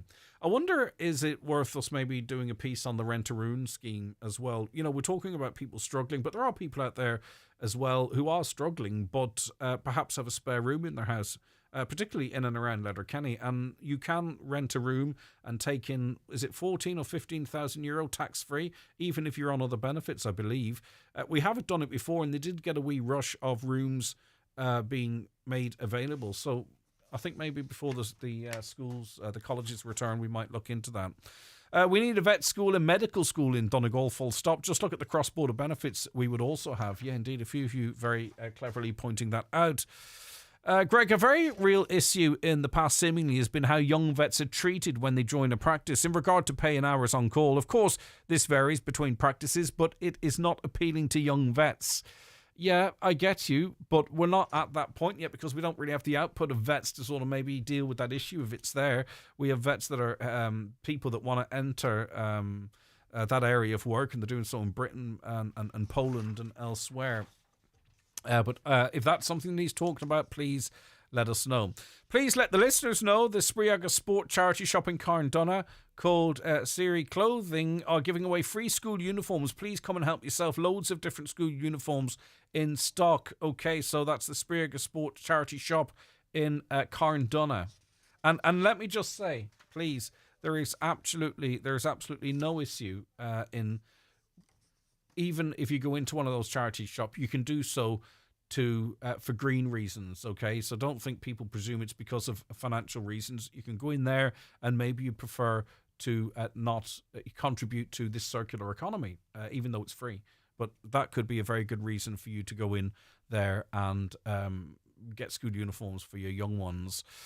Despite nationwide improvements in deprivation measures, the gap between Ireland's most disadvantaged areas and the national average has increased. 195,992 people now live in areas classed as very or extremely disadvantaged. Urban areas contain more extremes of both highly disadvantaged and highly affluent areas. There's the most basic issue, yes, a big gap between the haves and the have-nots. Only station ever in our house since Highland started. Brilliant, thank you. That was just a reference to, and new listenership figures are coming out. They're embargoed to 12, so we can't really talk about them. But what I will say, because I will be off at 12, is that, we are in a media landscape where everything's changing. People more, listen to different platforms, different radio stations, don't listen to radio at all, and so on and so forth. But we consistently here at Highland Radio enjoy fantastic sport. This programme, and it's not easy to do year on year and quarter on quarter. We have more people listening to us than in the comparable period, which is fantastic. And as I said, and that listener's referencing there, and this is actually a really good one for advertisers out there, because if you've got an advertising budget and you're spending on radio, just to keep in mind, that almost half of those that listen to radio in Donegal only listen to Highland Radio. So if you're spending your advertising money on a radio station and it's not Highland Radio in Donegal, statistically, half of those that you are trying to reach aren't listening. Do you get me? So I would just say, if you are interested in advertising in radio, and it is very, very effective, in Donegal, Highland Radio probably is your only call if you want to reach a greater number of people, because half of people that listen to radio in Donegal listen to us and no one else. Call our sales team 074 91 25,000. It's just, businesses are struggling, and we want to make sure you get the best bang for your buck with your advertising dollar, as they say. Right, let's take a break because it is jackpot day. We have a new jackpot in play, and it's not insignificant. It's time for Vision Ireland Bingo on Highland Radio. It's Thursday, the 15th of August, Jackpot Day. You're playing for the jackpot prize of €5,000 on the pink sheet. The reference number is S4. It's game number 33. The jackpot number is 65. This number can come out in any position from the next 10 numbers drawn. And now, here are your daily numbers: 24, 38, 64, 66, 17, 32, 9, 69, 53, and finally 29.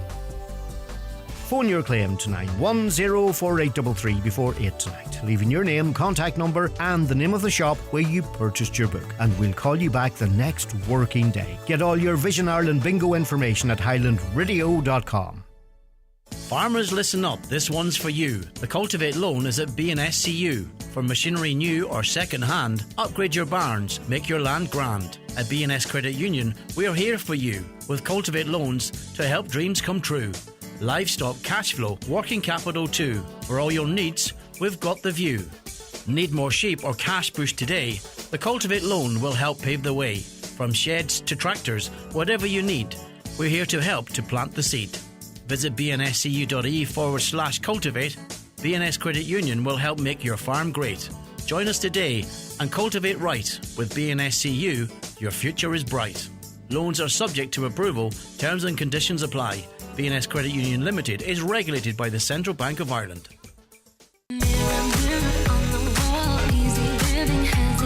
The leaves are falling and so are our prices. It's time for the autumn sale at Easy Living Furniture. Absolutely everything's reduced for the sale of the season at Easy Living Furniture. Crescent Link Retail Park, Derry, Londonderry, or online at easylivingfurniture.co.uk. Mirror, mirror on the wall, Easy Living has it all. Easy Living Furniture. Luxury furnishings, affordable luxury. The 9 till noon show with Letterkenny Credit Union, now offering mortgages from €40,000 to €600,000 with no hidden fees or transaction charges. Letterkenny Credit Union, 9102127. Now, you would have heard us talk in the past about the Garage Project. It is a fantastic project, in fact, and has had a huge and lasting impact on a number of boys and girls aged 14 and above who engaged with it. Dennis Ferry and Leslie O'Donnell are with me now, both trainers on the Garage Project. Gentlemen, good morning to you. Morning, Greg. Good morning, Thank Greg. you so much for us. So what is the situation, Dennis? I'll start with you. Well, first of all, talk to me about the 18 months of this project. How many boys and girls did you engage with, and what did you do with them? A few years ago, Pro Social Ireland approached Les and I for an idea they were doing road safety classes, and they wanted a more hands-on experience. So we come up with the concept of having a live garage where young people can come in and experience working on real cars, doing real jobs. So over the last 18 months, we've put through about 140, 150 young people from 14 upwards, usually from secondary schools and different other walks of life. It gives them a hands-on experience of what it's really like, and it teaches them for road safety about modified cars are great, but there's ways to modify cars and there's ways not to modify cars, and by doing it incorrectly, you risk that you can make the car unsafe for the road. Yeah, but that works because you're sort of saying, right, well, if they find themselves going then, well, right, thanks. I know more than maybe my peers. If I'm going to do this, I know how to do it right now. That's it. Your young people in Donegal especially love cars. There's a massive car culture. Which is fine. It's great. Yeah, it's Les great. and I both are very passionate about cars. That's why we're doing this. But there's ways of not cutting lower springs, fitting proper springs is fitted for cars. Les will touch on insurance companies in a short while here about how they're now raking in claims because cars are modified incorrectly. and not declared. So with the help of the LDC, we started this a number of years ago. Now, the handbrake went on a wee bit during COVID for obvious reasons, but it's really taken off again, and a lot of schools are getting involved besides the LDC's funding. So we're trying to teach them that working at cars, because a lot of people nowadays, leaving certs, universities, points is massively drove onto them, but people have to realise not everybody is a 600 pointer. Not at all. You know, and the more we can show them that they can do stuff with their hands, and like in 10 years' time, there's going to be a massive shortage of all manual labour. Should it be from a plumber to a mechanic? So we need to encourage young people to get into trades again. Get apprenticeships. Yeah, Leslie, it's not just the greasy stuff as well, is it? It's the bodywork stuff as well. Yeah. I would be teaching them, Dennis would be more on the mechanical end, the safety mechanical end. I would be teaching them on car care and simple as changing bulbs. These new modern cars, as most mechanics will know, it can be a bit of a procedure to change a headlight bulb or a bulb. So we'll be teaching them all the basic cares and that, changing headlight bulbs. We touch a wee bit on bodywork, taking off bumpers, to maybe change fog lights, and car care then, obviously paintwork care, and taking fine scores out of car and polishing your car, because as you touched on earlier, there is a massive car culture in Donegal, and they like to keep their car so well and shiny. So we do touching on machine polishing cars and correction and paintwork and stuff like that. Yeah, so, and we also heard Dennis referencing the insurance element of it. And the reality is that when a claim goes in, insurance companies try and protect their assets and their shareholders, and they will look at ways to sort of say, right, I'm sorry, but this policy does not apply. And modifications is a big deal in this regard. Modifications is a massive issue at the minute. One insurance company in particular, but I see they're all starting to follow suit now. We have had 2 cases recently in the past 6 months. One claim was reneged. It was a total loss. The car ended up, a young fella bought it, and he bought it with the modifications on it, but when he ticked the box for had the car any modifications, when he was doing the online insurance quote, he ticked no. And when the assessor came out to inspect the car, she was lowered and the wheels were 2 inches over average size that they should be. The claim was reneged. €14,000 claim was reneged. Yeah, it is tough to get insurance for modified vehicles, but if they're modified correctly and remain within sort of the parameters, yes. You can still get quotes, can you? But what I'm finding is that most of only certain insurance companies will accept a modified car. There's going to be a premium on it, isn't there? Most of the standard run-of-the-mill companies just don't want to go there when it comes to modifications. How do we know, Dennis, this is having a lasting impact on the boys and girls? Well, over the 6 weeks that they're with us, you can see a change. You see the development. You can see a change. Like you go through wide young cut springs. If you go into a corner with cut springs in the back of a car, had a bump, that spring can fall out. Then you're riding on a shock absorber, which the car then is very unstable. By putting in the correct suspension, and they can see that it's grand. People say, "Oh, don't do this and don't do that," but unless you show somebody the advantage and disadvantage, and they use their own hands and with their own eyes, they can see it. It educates them. Yeah. And the young people now are coming to a different era of car that you and I, like anybody over 50 will remember. XR, I know, Greg, I know you hit that magic number. Great. Is that it? Am I grouped in with you guys? Is that the reality? Oh, you're a bit older than me, but anyway. By weeks. Going downhill fast. But we can remember older cars, XR3s, Capris, stuff like that. So the newer stuff now, a lot of electrics and hybrid cars.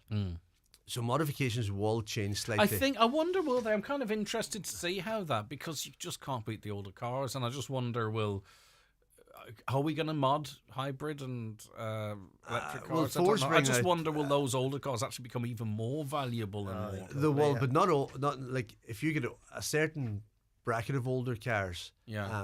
And it's usually when somebody becomes in their 40s and 50s, what they could have had as teenagers. Yeah, that's true. So when a car gets 30 years old, it loses a generation, maybe. Exactly. Now, whether people will be kind of wanting to go back to electric cars in 30 years' time, what we're having. I don't know. I'll tell you what happens is we'll find a way, and the market will find itself. It will. We don't know. We don't know what it is. I still fancy that your sort of 80s and 90s cars will be maybe very much in fancy up in the future. There is, and a big thing now is actually putting electric conversions of classic cars as well, which I actually find quite fascinating. And it's not a simple operation, but it's very doable. You can convert any car. Yeah. So, what is the situation going forward? Is the garage project still active? Yes. In that, in terms of funding, is it supported? Is the future secure? I'll stick with you on that one, Dennis.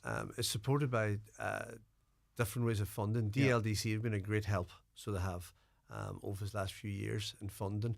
And Pro Social Ireland, who run the course, they have speakers that come in and speak about road safety, and DYS was with us as well, and they're chatting to young people. And it's just not all about cars. There's other life skills that they're learning, and it's even just chatting to people and bonding. Sometimes with two schools is amalgamate, so they're meeting new people, and it opens their eyes. And Leslie, what I like about this is that, we talk constantly about road safety and all this type of stuff, but we have to be doing our best to get the message across in a way that lands. And this is like a fantastic way of doing so. You can talk about road safety, but you're also actually explaining how your car will perform better, be safer, and can be, somewhat modified.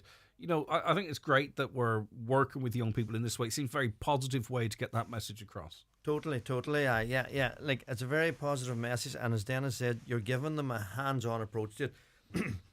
Like, Dennis will hold a brake pad.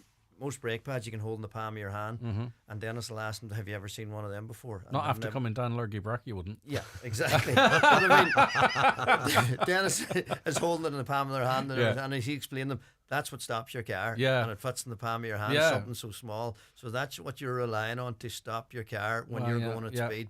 So from all that approach, and then... And how little your tyres contact the road too, I think. You're dealing with... It's amazing. Four square inches per wheel. That's the last thing to save keeping you on the road. And this brake pad that fits in the palm of your hand, two of them on each side, that's actually stopping your wheel from turning. So when you can get that message across, and then they're taking brake pads out, and we're showing them how the caliper works, how the pistons push in to stop your car. You're showing them the springs and the shock. So you do it in is courses is how you describe it. So when there's people already texting in saying, well, how does they get the young person involved in this, or when's the next course, or what's the story there, Dennis? You go through prosocialireland.ie, and you can book through there. But also, if these young people are at school, get onto the school completion officer career guidance. They're aware of it. We've sent emails to all the schools, and usually we try to amalgamate two schools together for social reasons as well.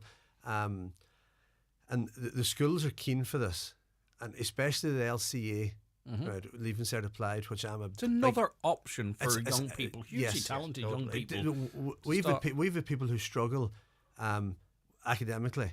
Yeah, and you bring them in, and their hands, they're just so good with their hands, and that needs to be kind of, we have to excel that in them, because it gives them confidence. They can get a job.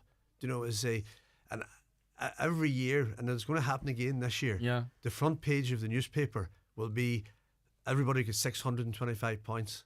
Right, and that's great. Well, I've stopped doing listen. I can understand how parents can be so proud and all that. But of course, there used to be this ring around of a small group of students that maxed the points, right? Yeah.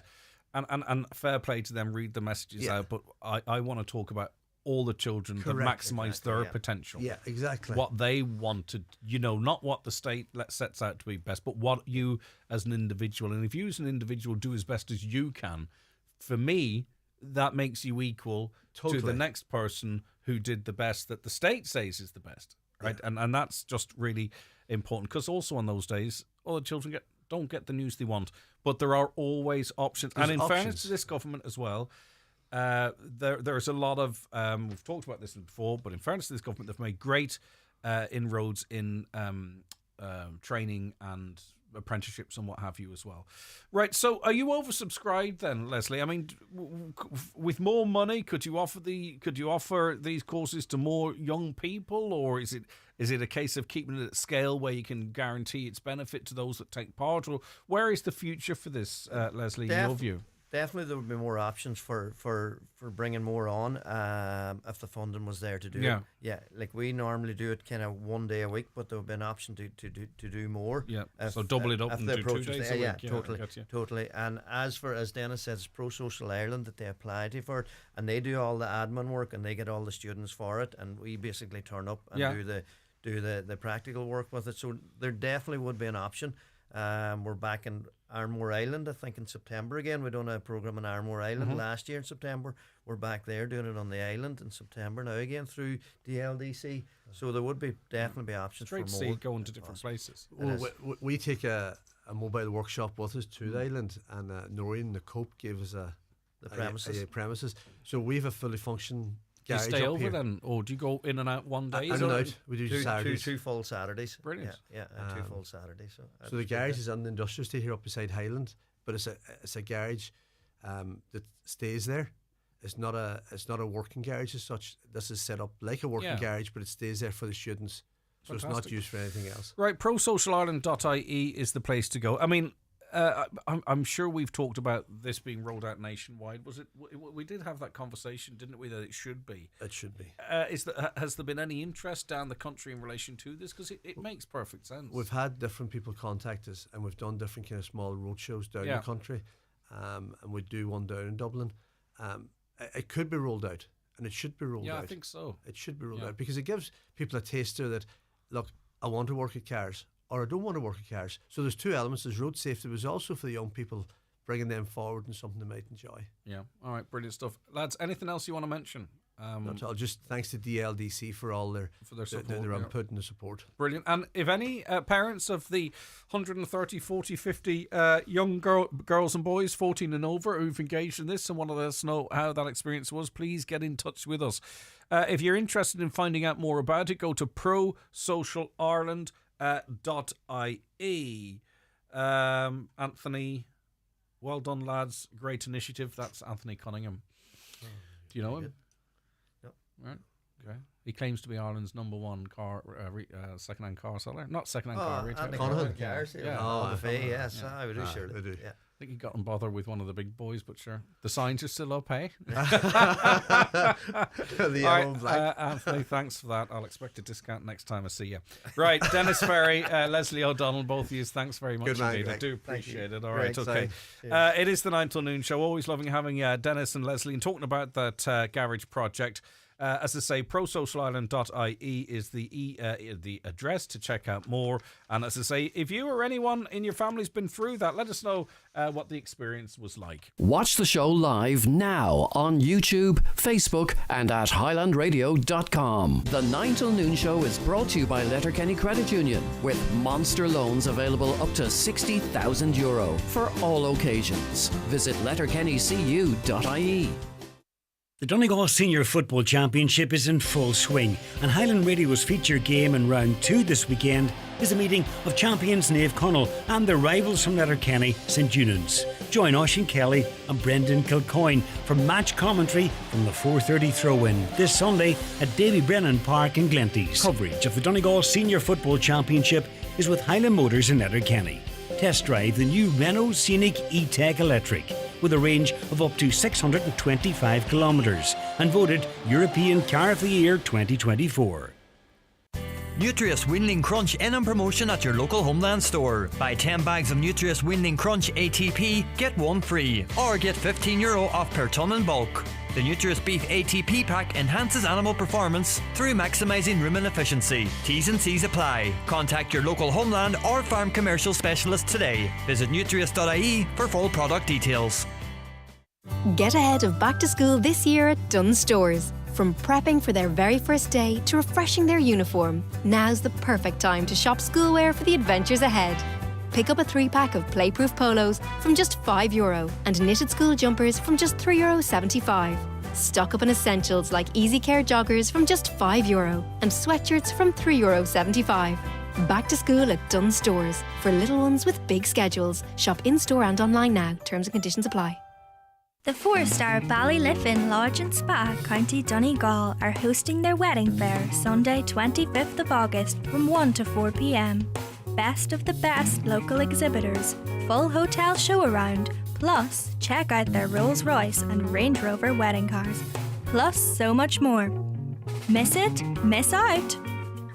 iMotors are now carrying the largest range of pre-owned cars in the Northwest. Don't settle for just any car. Choose the one that suits your style and budget. Visit imotors.ie to explore our extensive range with 20 plus brands to choose from and find your next car today. Or call into our showroom in Letterkenny or Malin. iMotors, fearless generation.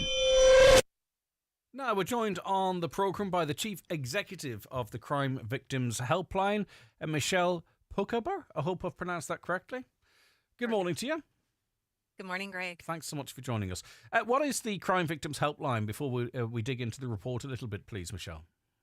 So the National Crime Victims Helpline provides information and support to all victims of crime across Ireland. So we operate the 116006 helpline number. And what that number is, it's an EU-wide number. And the idea is that you go to any EU country. If you are a victim of crime or you need support as a victim of crime, you can dial the 116006 and you'll be connected to the victim support services in that country. So for Ireland, the Crime Victims Helpline operates that. Now we also do support and information over web chat, text. You can go onto our website for information as well. As request a callback. So we really, again, support all victims of crime, and we kind of do it in any manner in which people really feel comfortable. People can be anonymous. It's a confidential service. So again, it's a good starting point, even if people are not sure where to turn. So given the sort of international flavour to this, is it a mixture of people that are permanent resident in Ireland or on holidays here, or what is the breakdown? Not specifically, obviously, Michelle, just the general breakdown, I suppose, of those making contact. Yeah, no, so it is people typically in Ireland. So this number, the information about the Crime Victims Helpline is provided to all victims of crime when they report to An Garda Síochána. But as well, the crime does not have to have been reported in order for somebody to contact us. And that's perfectly fine. Again, we don't tell people what to do. So sometimes we would have people contacting us about historical abuse. And maybe they're trying to decide whether or not this is something that they want to report to the guards now. And for those types of cases, we would see maybe people who grew up in Ireland, however, they've gone to the UK, they're in Canada, and they're really trying to know their options, what can they do? And those people are also very welcome to contact the Crime Victims Helpline around information about how to make a report from abroad. Do you think there's still a piece of work in getting sort of that number out there and the service out there? Because I'm looking at the figures and we'll go through some of them. But I don't think they're not representative of, they're quite a small percentage, I suppose, of people that have been the victims of crime. Do you think, more people will be in contact once awareness increases further? I believe so, yeah, because what we've seen is that the trend over the last even 10 years it has been a huge increase in the amount of people contacting the Crime Victims Helpline, and we haven't seen the corresponding huge increase in crime. So what we've really put a lot of effort into this awareness raising, and the big change really came around 2018, 2019, when victims of crime for the first time really got rights in the criminal justice system. So previous to that, victims of crime really had very, very few rights. However, because of an EU directive, victims now have a number of rights. And one of those rights is information about victim support services. Yeah. So, we think that we will continue to see more people contact us, but as well, we have other really great victim support services in Ireland. So we have, the National Rape Crisis Helpline, we have the National Domestic Violence Helpline, and we have, a lot of really excellent specialized support services. So in other words, if I were a victim of domestic abuse, I might hop on to my favorite search engine and go to a domestic abuse support network, and that wouldn't be necessarily caught in these figures. The only thing is I just do wonder, you talk about how an increase in calls does not necessarily reflect an increase in crime, which points to awareness, which I'm sure you're perfectly right in that. Perhaps maybe with the exception of an increase in hate crime against members of the LGBTQ community, because I just do wonder maybe sometimes if it's not as clear for members of that group to sort of find a space in the criminal justice system to report what they might be reporting to you. Yeah, so what we do see is a change in kind of crime trends or the types of crimes that people are contacting us about. So what you alluded to, we saw in 2023, unfortunately, a huge increase in the number of hate based crimes or hate motivated crimes and hate motivated incidents. So, obviously that's very worrying. And we also saw a huge shift in terms of the types of crimes, with cybercrime being a huge, we've seen huge increases in that over the last few years. And then around specific types of cybercrime, around non-consensual sharing of intimate photos, as well as sextortion, which is the threat to share intimate photos unless somebody gives them money. Both of which should be reported to the Gardaí and are completely illegal. Not only the sharing of intimate images without consent, but the threat. In other words, well, if you leave me, I've got those pictures. That is a crime, and of course, in the first instance, should be reported to the Gardaí. But if you seek other support, you can call the Crime Victims Helpline on 116006. I wonder too, is there crossover between between sextortion and the instances of extortion and blackmail as well? A bit of a crossover there. Absolutely. I would say 99%. The way that we keep track of our stats and the crimes is it's the kind of the statutory kind of name or label for the crime. So when we see extortion in our stats, we know though that 99% of that is related to sextortion, because we've seen an absolute explosion of people contacting us about that crime, and it's kind of specifically younger men who we are hearing from. And it's been such a change over the last year that we saw even our demographics change. So historically, about 40% of our contacts come from men, 60% from women. And in 2023, we saw more of a 50-50 split. So it's something that it's really impacting a lot of people. There's a lot of shame and embarrassment involved in it. And what we really want to do is create awareness of that. It is happening to a lot of people, and there are things that you can do if that does happen to you. Do you think that in relation to the increase, this is probably anecdotal, but maybe you have something on this, but an increase in relation to sort of hate crime directed towards people based on their gender, race, or their sexuality, I think just now we're in a space whereby people feel more empowered to say whatever they want, be it on social media or to someone's face. I wonder, does it talk to an increase in negative sentiment towards these people, or that people feel more empowered to say these things to people?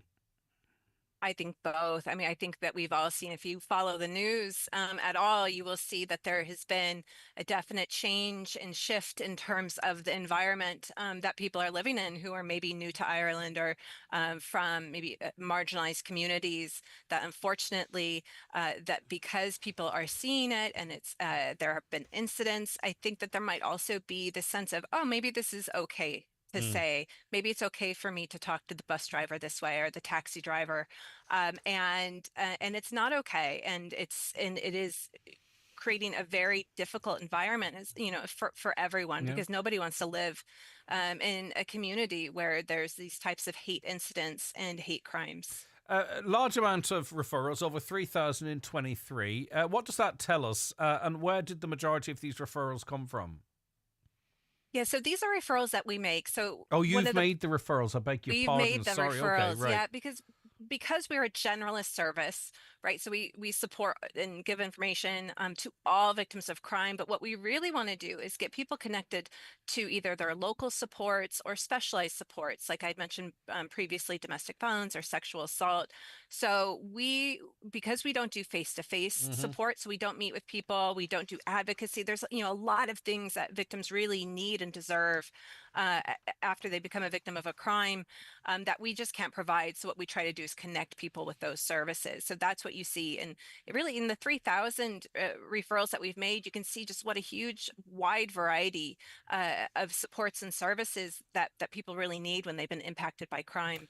All right, 116006 is that number. That's an international number as well. And I'm just thinking if something, maybe someone's on holidays or what have you, that number travels as well in the likes of Portugal or Spain or what have you, does it? So you can dial 116006 because you can feel very isolated. And I'm sure we get contacts in this country from people that are on holidays here.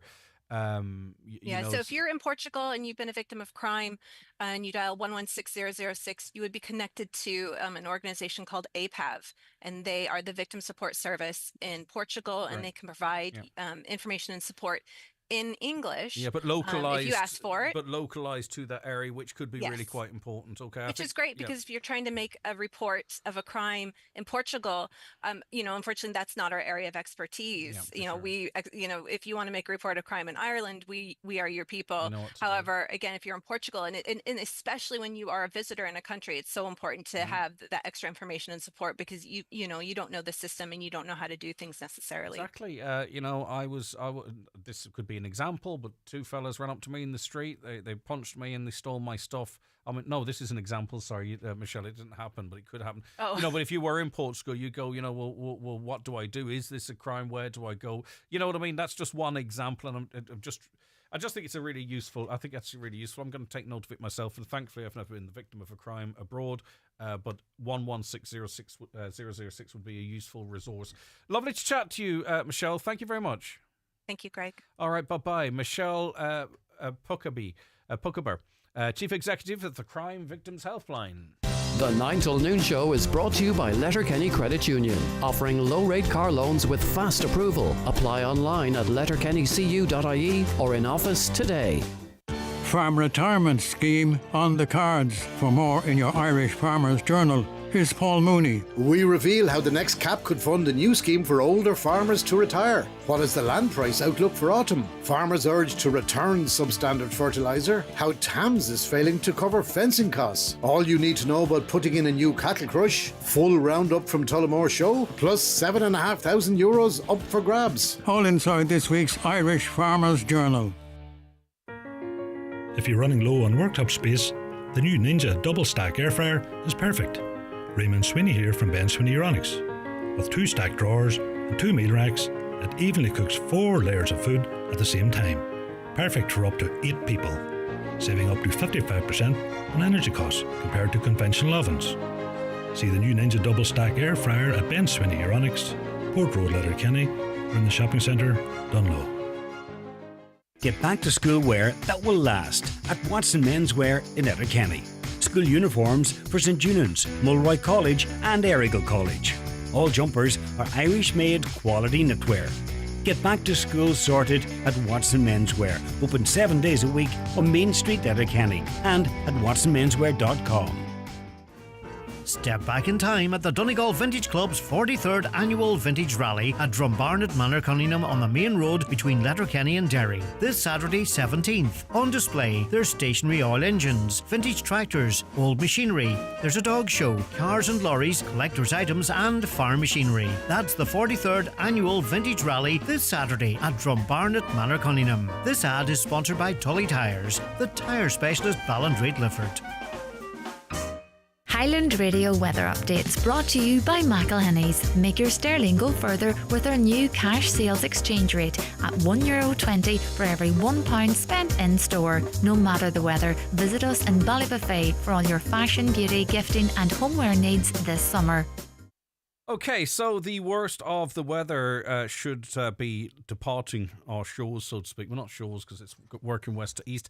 But anyway, rain gradually drifting away to the east later this morning. However, there will be some clear, drier and sunnier spells following. Southwesterly winds will turn westerly with highs of 17 to 19 degrees. Tonight, largely dry with long clear spells and a weakening westerly breeze. Lows of 9 to 11 degrees. Let me see. I wanted to mention a couple of things. I just wanted to give a quick mention to... I've lost it. All right, I'll come back to it.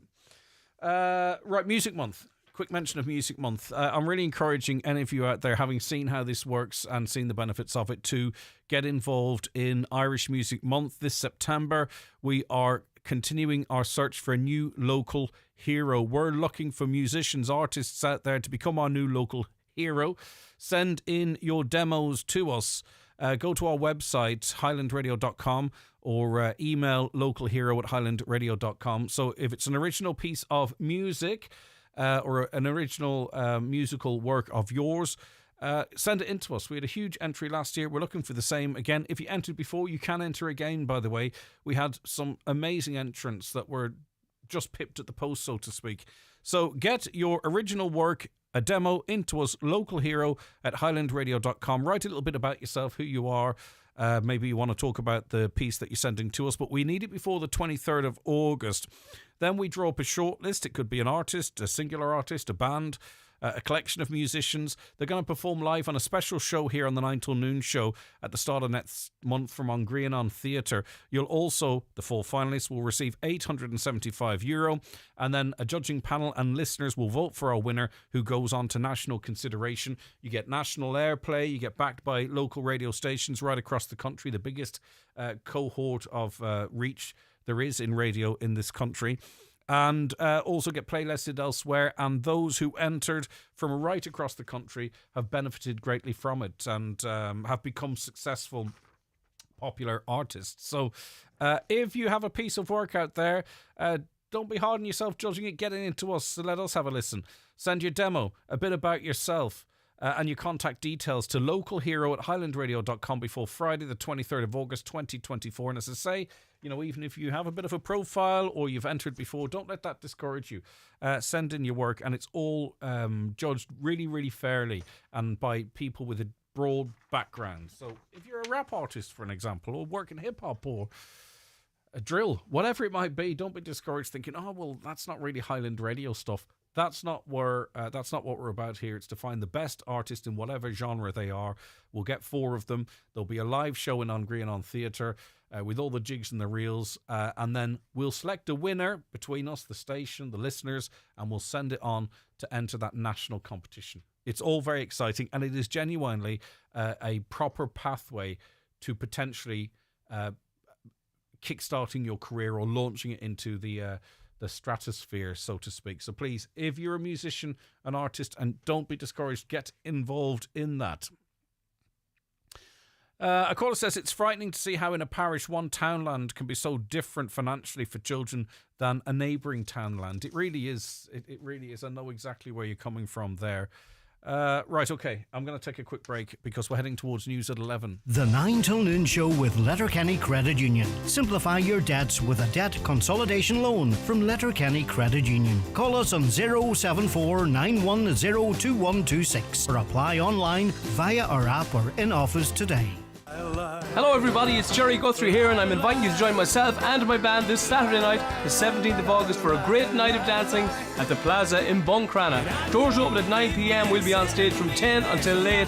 Admission is €15. We'll see you in Buncrana. Uisce Éireann is Ireland's national water utility, responsible for delivering clean, safe and reliable national public drinking water and wastewater services for Ireland. For any questions about public water services or to report an issue in your area, we can be contacted 24 hours a day, 7 days a week on 1800 278 278 or visit water.ie. Uisce Éireann. Delivering water services for Ireland. Irwin Expert Electrical, your trusted destination for all things home appliances, electrical and entertainment in the Northwest. With over 50 years of leading the way, we pride ourselves on offering a diverse range of products under one roof.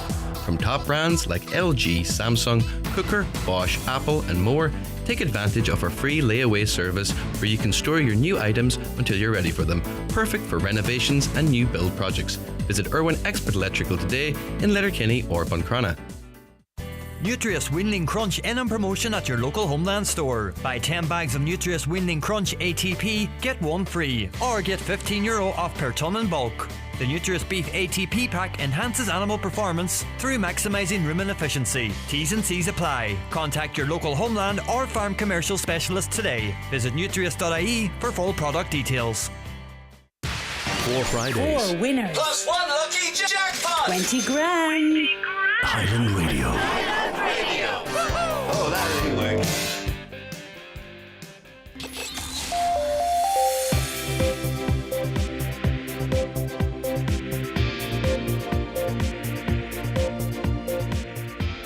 The county's #1 talk show, the 9 till noon show on Highland Radio.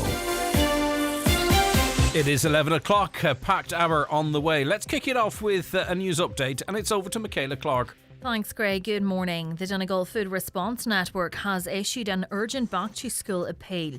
The group, in conjunction with DLDC, is asking for food donations, school supplies, vouchers and cash for local families.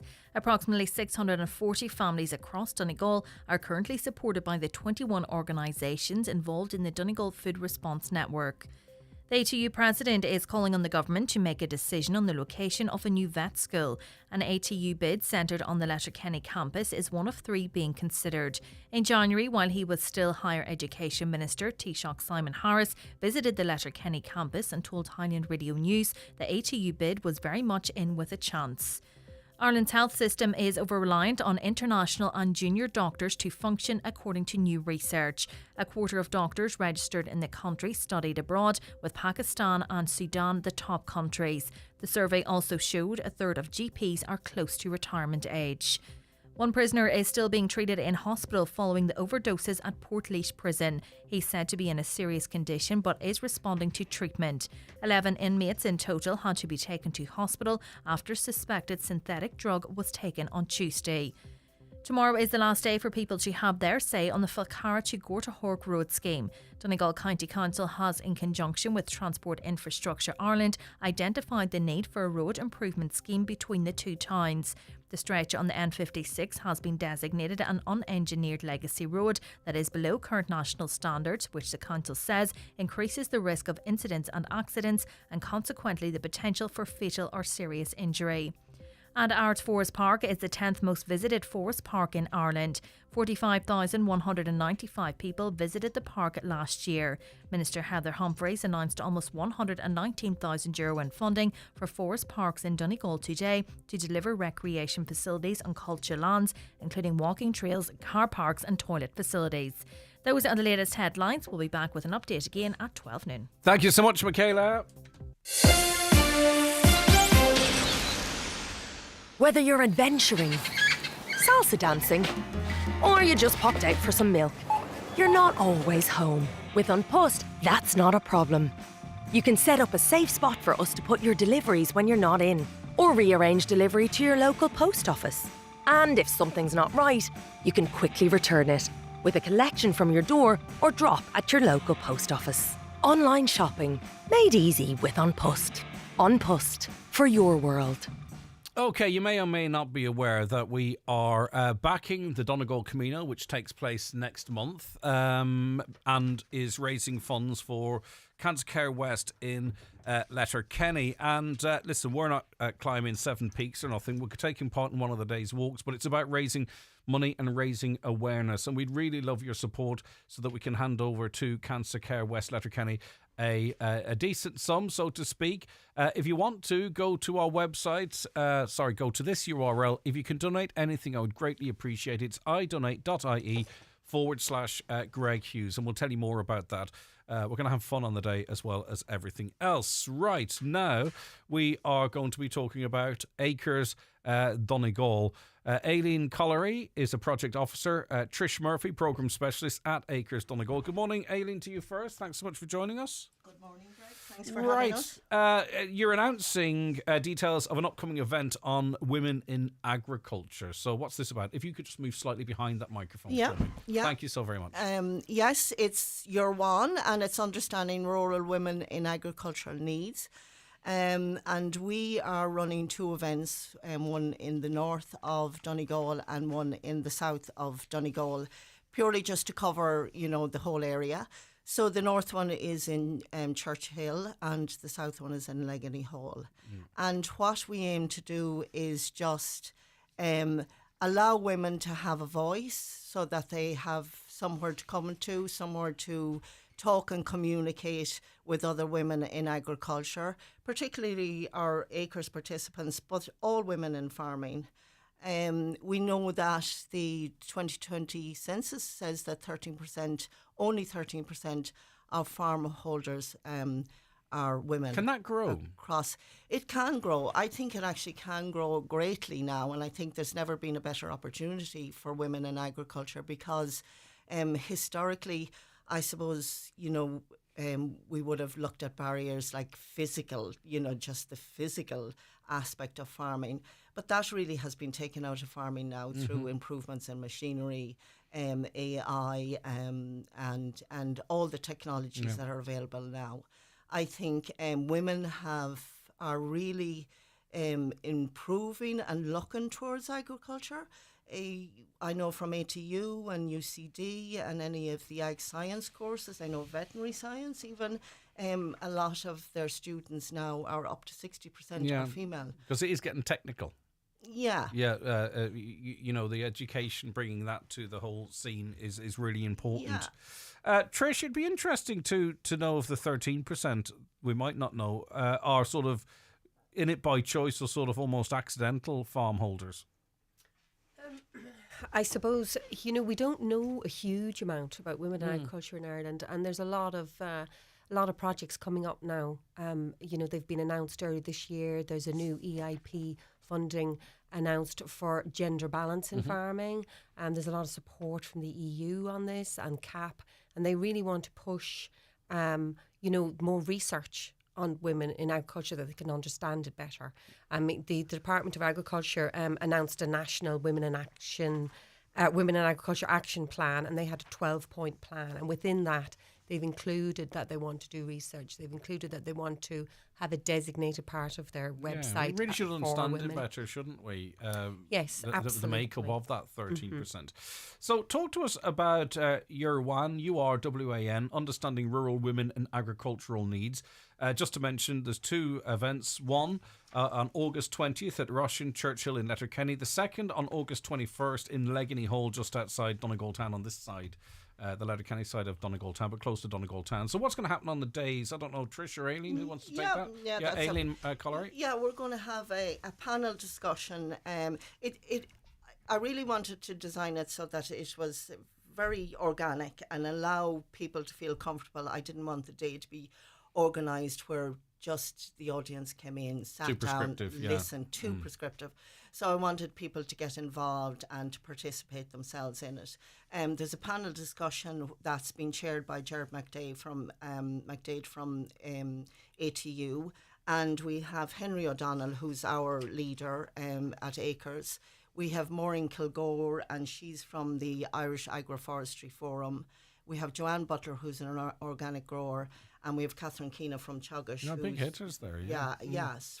And we've had a huge uptake. I didn't have to chase these people to turn up to this. They wanted to come straight away. They want to be part of maybe a change. They want to be part of a change, which is very exciting. We also have stalls. So this is kind of, I wanted the panel to set the scene for the day. Just drum up discussion, allow the women in the audience to have their say, whether they're older women or whether they're new entrants, whether they're students at the college, to have their say. And then we have demonstrations and displays where we have Louise Price for dry stone walling, and we have Hedgerows Ireland, two ladies from there.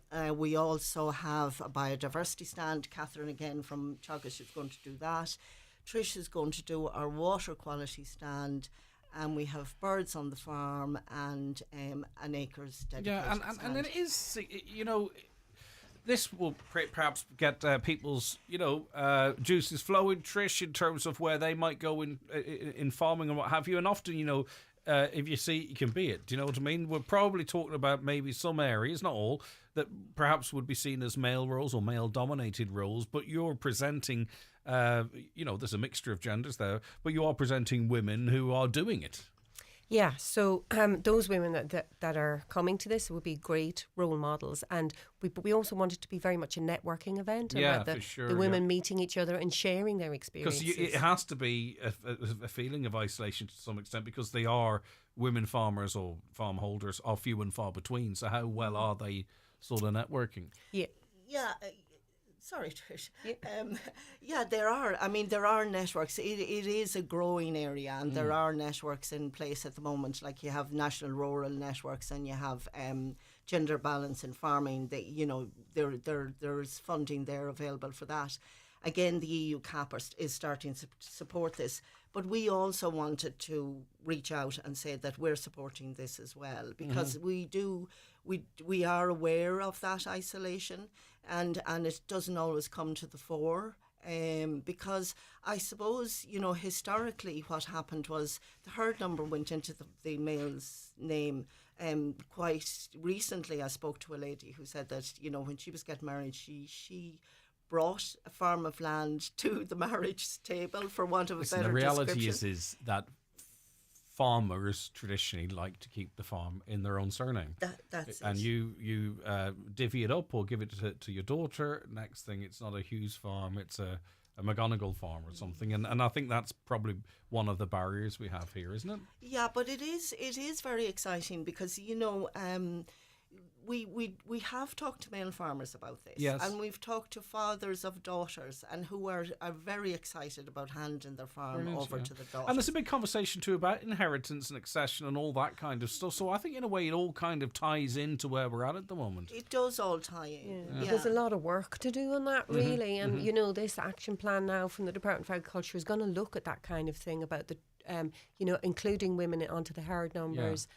Succession, taxation, finances, because sometimes the women, there are barriers to them for sure. getting the finance. So it's all about kind of improving policy around that as well. And I think too, Trish, staying with you just on this one, I think, as you say, to some extent we're exploring and learning, and I think this is going to be actually really quite useful to sort of, and it's been set up like that, as you mentioned, Aileen, is to sort of what's coming back from the floor, so to speak. Yeah. And absolutely. That is the most important thing. It's the engagement and it's getting the feedback, and it's us taking, that feedback and building now upon this. We can collaborate with DAFM on these areas. We can collaborate with other research projects within this area.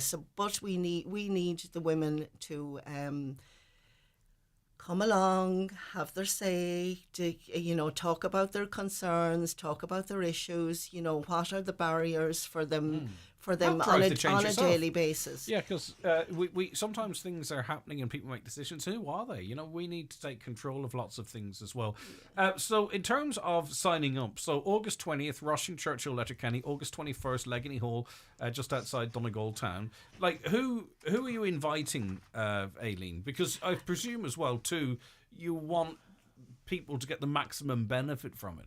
We do. And we're inviting both male and female. There's absolutely, it's not just, although it's focused on women and it's focused on women in agriculture, and it's focused again on our acres women.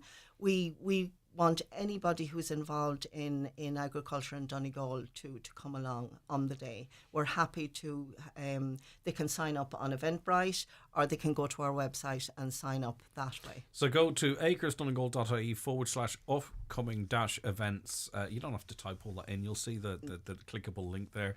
Or you can go on to Eventbrite and search Understanding Rural Women and Agricultural Needs. At some point it'll autofill, I hope.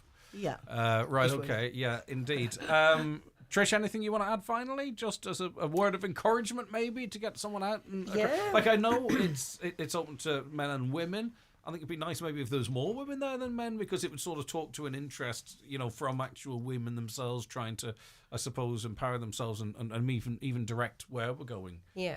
Well, I would think, some of the workshops and the demonstrations are going to be really exciting. Yeah, for sure. I mean, personally, I love the stone wall building and the hedge I'm fascinated by they're dry brilliant, stone and building. they have traditionally been very male orientated activities. The men do those jobs, but these women have been doing this, and it will be great to demonstrate that and to show that it's possible for all the women to learn these skills. And ironically, I spoke to those ladies, Louise Price, who's doing the dry stone walling, and she was saying, that most of her clients are female.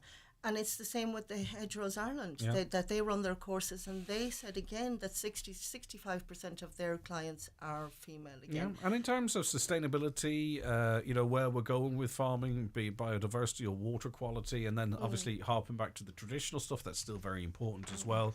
I think it captures where the agriculture is going as well. With a focus on women. Okay, so thanks both of you. I know you've other appointments. Aileen Collery, Project Officer, and Trish Murphy, Programme Specialist at Acres Donegal. If you are interested in taking part in either of these events, the first is between 10 a.m. and 4 p.m. on the 20th of August, and it's in Roisin, Churchill, County Donegal, of course, or the second on the 21st of August between the same hours, 10 and 4, at Legany Community Hall. And you can book by going on to acresdonegal.ie, click on upcoming events, or search for that event title in eventbrite.com. Hopefully you have a huge turnout, and I don't see why not, because it sounds like it's going to be an interesting mix of information and demonstration. And thank you very much. We're looking forward to meeting all our ladies and gentlemen on the day. All right, bye-bye. Thank you so much. The county's #1 talk show, The 9 till Noon Show on Highland Radio. The 9 till Noon Show is brought to you by Letterkenny Credit Union. Digital loans now available. Apply online or via our app today and get your loan transferred directly to your current account. An lá sira is far riamh. Ein tailach a bháin, seaca nóméid ón maile. Céad acra de gardini áile. Ceir a cheist faoi anam na ground. Truc a nóméid don picnic Highland. Seacht slán an isce in séite. Sé flest buillig.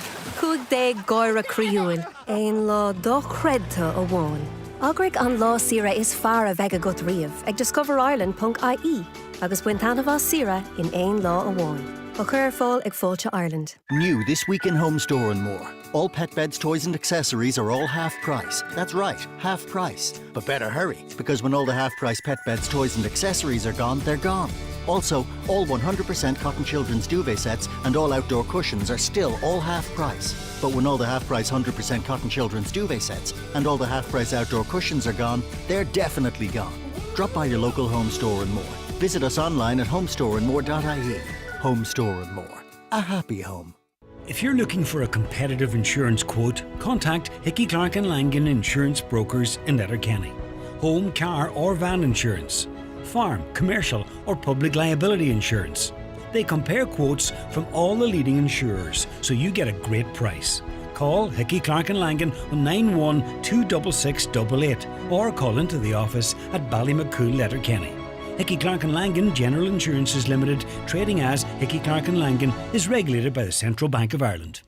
Need treatment or surgery? At Kingsbridge Private Hospital Northwest, you will have access to over 300 consultants and hundreds of treatments and services. Whether you are insured, a self-payer or want to avail of the cross-border healthcare scheme, Kingsbridge Private Hospital can help. And with guaranteed 5-star care from treatment right through to your personalised recovery plan, we will be with you every step of the way. So why wait? We are only 20 minutes from Derry. Visit kingsbridgeprivatehospital.com today. Highland Radio Time Checks brought to you by EirGrid, the operator and developer of Ireland's electricity grid. EirGrid, powering up communities, powering up Ireland. The time is? The time is 18 minutes past 11, and on to an interesting subject here with our guest, Professor Mark Lawler, who is a Professor of Digital Health at Queen's University, Belfast, and lead researcher. Thank you so much for your time, Professor. I do appreciate it greatly.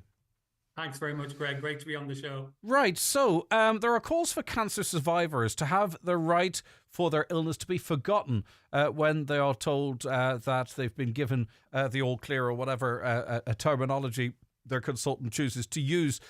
And I'm sure there's people listening here that this will resonate with. So what is the problem when you aren't forgotten, I suppose, Mark? Yeah, Greg, well, imagine the scenario. You've been diagnosed with cancer. You go through treatment, it's very tough, but you beat cancer. So you've come out the other end, 5 years after your diagnosis, you're now cured of your disease.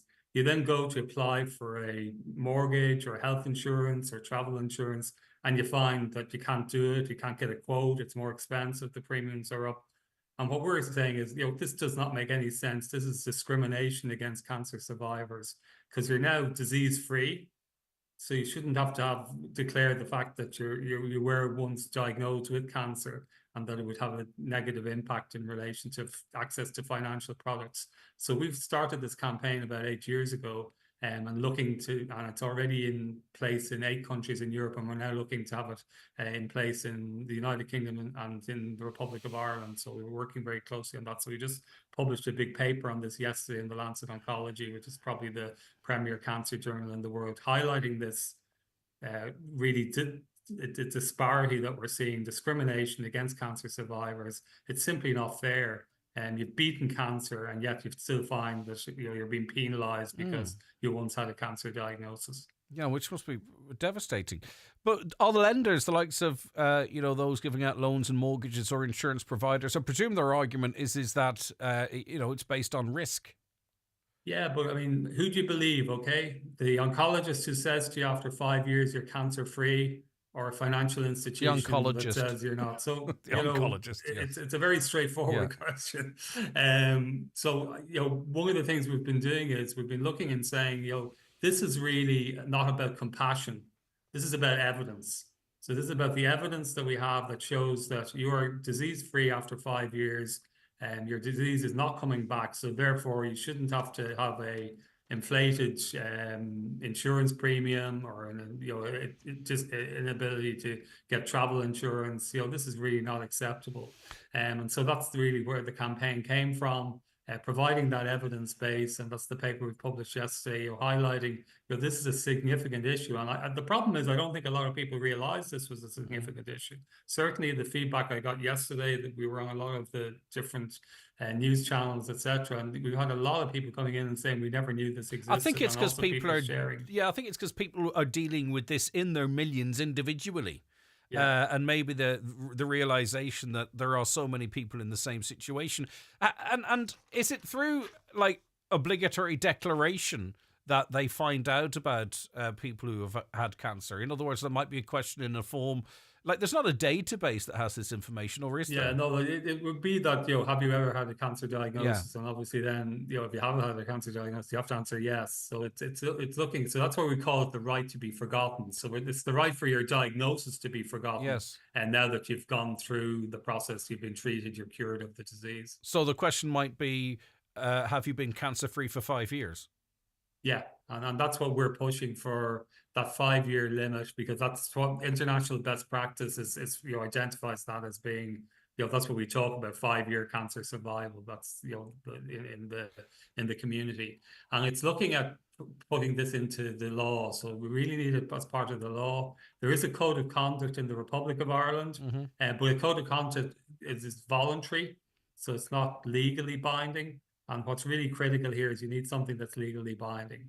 I'm not saying the code of conduct is certainly a step in the right direction, and I'm delighted that Ireland did go that way, but that's only part of the way. And also it's 7 years. So the code of conduct talks about a 7-year, so it's after 7 years that they'll look at forgetting your cancer diagnosis. Yeah. And so we want that brought back to 5. I've campaigned in Brussels for this, and we've had some quite hard, sort of pushback from the industry, and are talking about 10 years or 15 years. That's simply not acceptable either to cancer patients or to cancer professionals. It's ridiculous and goes beyond the professional medical opinion. As you say, where are we taking our medical advice from? So how would this come to be in Ireland, for an example? I don't think we can. I don't think we certainly can't rely on embarrassing these organisations to do the right thing. No, it just has to come into law. So we've presented before the cross-party group on cancer. So that's a group that represents different political parties. They were very receptive to it. We're looking for a meeting with the minister in September. And we've been lobbying, obviously, very critically for this, working very closely with the Irish Cancer Society. On the broader sort of UK aspect, we've been working with Cancer Focus Northern Ireland, and we're looking at developing a campaign in the UK as well. So it's really getting that out there, that knowledge out there, that evidence that we have showing that this is actually happening, and it's happening in a significant number of cases, and really pushing for that legal aspect to be addressed, so that by law it's actually enshrined in the legal system. And did I hear you correctly? You said 8 countries already have taken this step. So what France does it was look the first like one back in 2016? Yeah. Okay, and what does it look like in France, for an example? You literally France, do have France started off with 7 years, then went back to 5 years. They now have 8 years experience of doing this, and no insurance company has gone out of business. So it's not as if it's had an impact on the insurance industry. France has led the way in this. Belgium at the moment is at 8 years, but it's going back to 5 years in February of next year. Cyprus, Italy, Spain, Portugal. So a number of different countries, and from different parts of Europe as well. Romania, for example, from Eastern Europe. Yeah, just one example from a listener. I had cancer in 2017. I was told at the time that 80% of the male population may have the same cancer at one time or other. But anyway, we're now in 2024 and I still cannot get insurance cover either for health or for life, but I have been cancer-free for all of those that's years. Exactly what we're talking about. So that's disgraceful. If the person has come in, if they want to contact us, because we want to collect more information on how widespread it is. Yeah. So certainly happy for you to give my contact details to them. No problem. We shall. Okay. And I knew as we started talking that it would hit with some people who may thought that it's just them and they're having bad luck or something. That's the other important thing. Yeah. You're right. People may feel and not realize that actually this is happening to a lot of people, and it's there's strength in numbers as well in terms of working together to try and get this embedded into national law. Okay, thanks for your time. I appreciate it. Take care of yourself. Professor Mark Lawler there, Professor of Digital Health at Queen's University Belfast and lead researcher as well. So can you imagine? You got this gentleman here, got cancer in 2017, has been cancer-free for ages, but in 2024, and not far from 2025, this person still cannot get insurance cover either for health or for life, which is, I mean, firstly, if it was something you were worried about, that causes its anxiety, but also too, if you're thinking about your loved ones and, maybe life insurance in that regard, but you can't get it. This person can't be on their own. Anyone else out there with this experience, please let us know, because as the professor said there is strength in numbers. And if you also want to let us know the situation, but also access Professor Mark Lawler's contact details, he's given us the okay to do that. 08660 25,000 is the WhatsApp and text number. Right, now, some of your comments here. Greg, don't listen to that crap. There is no children going back to school without clothes or food. I work in a charity shop and we have loads of uniforms, a lot of brand new, and parents don't want them as they get grants. Some may buy and then spend the grant money on holidays. This is nonsense and makes the charity sound good. It's the same at First Communion time. They all claim they haven't money but want the most expensive outfit, which I think is quite it's a hard-hitting statement there from someone actually working in a charity shop. I was going to say let us know so we can direct people towards those uniforms, because we're not making this up. We had 3 guests on earlier who were part of a collective of 21 right across the country, or right across this county, and they know the people in their areas and who's coming forward. It's all anonymous and what have you, but they're not speaking at the top of their head. They know these are professional people, and the cases they see have moved them such that they believe it's important to try and get the message out there. In relation to vets, yes, I agree. Vet fees are far too high. It could lead to animals being neglected. Probably is going on anyway. Thanks. Keep up the good work. Thank you. You should not read Charlie McConnell's press releases. He should have to say it himself or give him no say at all with his choice not to participate with you on your programme. It's just not my style, to be honest with you. I really have no idea what any of all of that is about, if the truth be told. But I prefer to be as fair as I possibly can be. But I understand where you're coming from, but it's not about me. I think it's important that people get to hear it. Can they explain the purpose to lowering a car to more or less trail on the road? It's just a fashion thing. Is it just a fashion thing? I mean, yeah, there might be some handling benefits if it's done correctly, maybe more grip. I don't know, really, to be honest with you, but the car looks cooler. Drop it is what they do. Drop it to the floor and the car looks cooler. And you fill the wheel arches, and it's 99% visual, I would imagine. Well done, Les and Dennis. Les Dennis. Well done, Leslie and Dennis. What a brilliant job you're both doing for the youth. Delighted to hear the girls are also included, coming in from Mary. They're 2 fantastic lads, they are. They really are, and do amazing, amazing things. Right. Let me see. Get back to some comments here. There's a lot of flooding in the Lifford Castlefin area at the moment, is there? Okay. Let us know more as to what's going on there. I think that putting the veterinary school in Letterkenny will be a great asset. My late husband and his father were both vets who had to travel up to Dublin and stay in digs to train. Yeah, we don't want that, do we? We want to try and avoid that. A listener wants to know when hedges can be cut again, as this picture shows sometimes hedges can impact visibility and road safety. Should hedges be allowed to be cut in instances of safety? I'm not quite sure. I have seen some hedge cutting going on, and it's astonishing. There's one particular corner of a road where it's really popular with walkers, and you can't see the person. You come around the corner and someone's standing in the hedge, leaning back with their dog on the lead. The hedge was cut yesterday, and it must have taken it must have widened the road by 7 or 8 feet. It's remarkable. And it was just grass. There was no actual hedge. It was just grass. And now the lines of sight are back, and it's fantastic. I don't know what the story is in terms of whether or not you can or cannot cut hedges at this time. I'm not cutting hedges. But there you go. Right, okay, back with more after these. Watch the show live now on YouTube, Facebook, and at highlandradio.com. The 9 till noon show with Letterkenny Credit Union, now offering mortgages from €40,000 to €600,000 with no hidden fees or transaction charges. Letterkenny Credit Union, 9102127. Call of the Wild, with outdoor stores in Sligo and Westport, have just opened their new shop on Main Street, Letterkenny, across from McGee's Pharmacy. With everything for the outdoors, camping, water sports, walking and hiking from all the best brands. Call of the Wild, the Irish outdoor store, now open on Main Street, Letterkenny.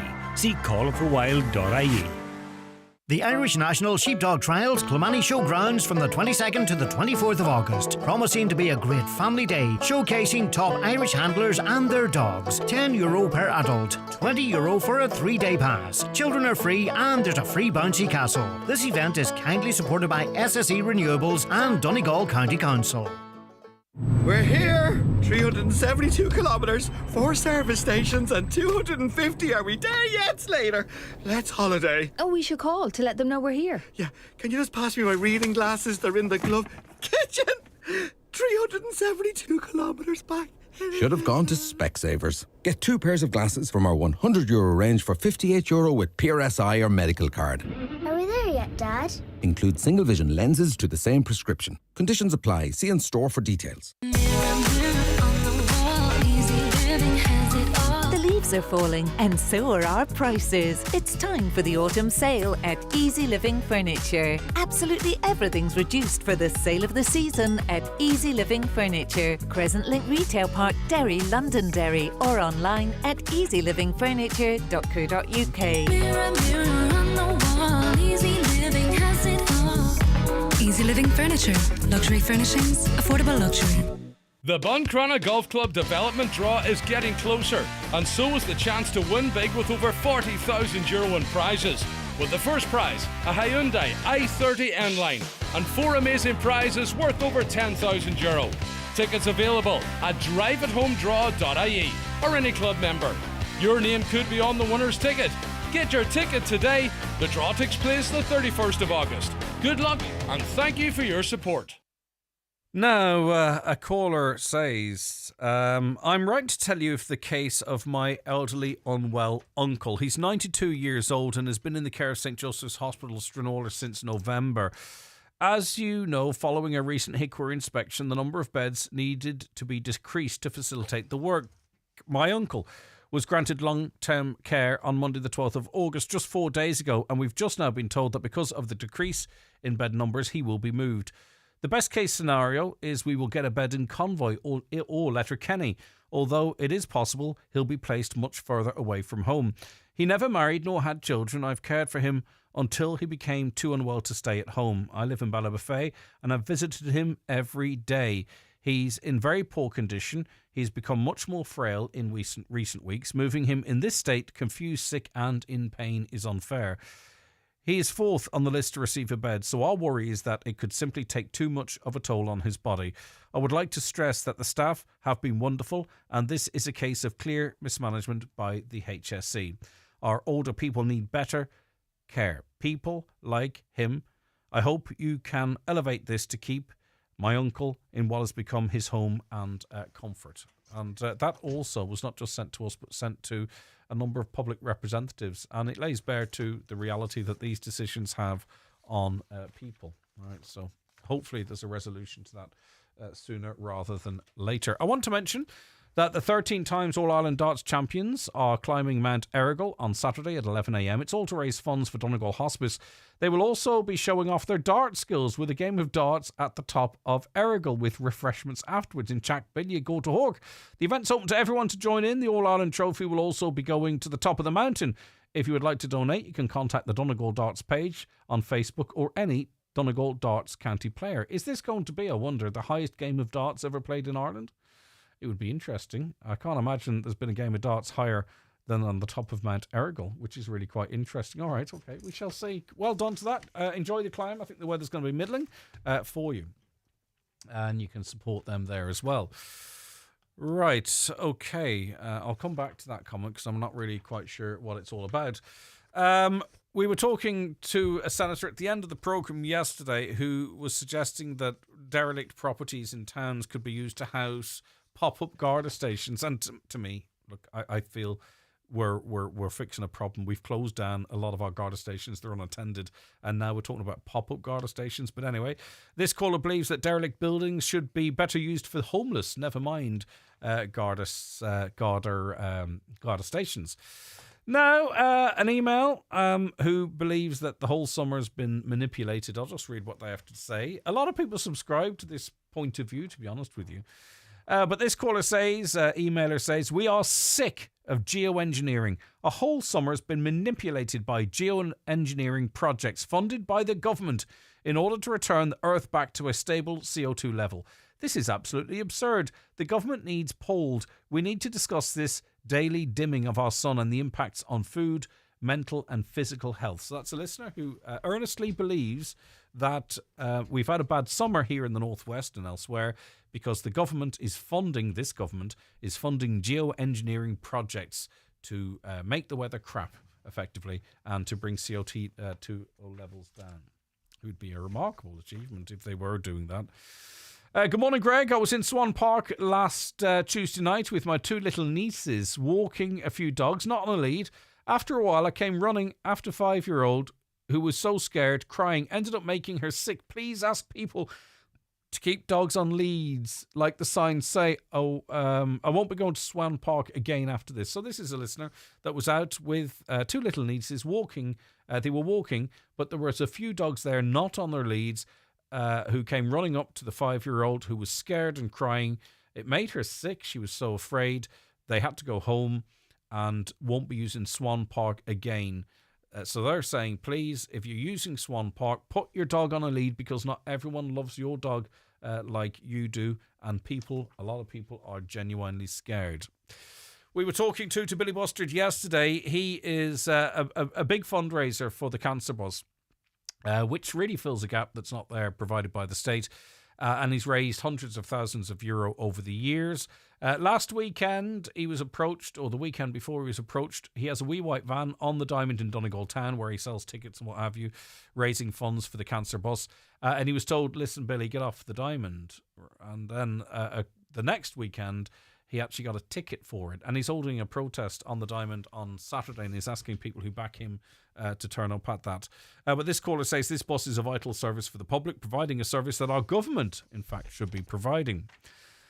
We also had a listener speaking about family life. Elaine, I think it was. Elaine, a few people backing you up on that. That was just after 11 yesterday.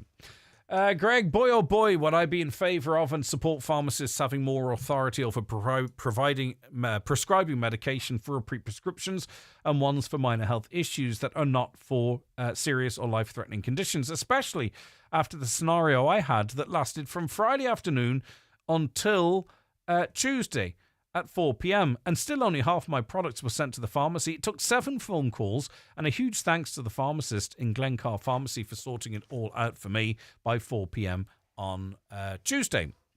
Otherwise, I'd still not have my 4 products, none of them for serious health issues, but necessary to alleviate pain. And I hope they are working for you. So that's someone in favour of pharmacists having more power.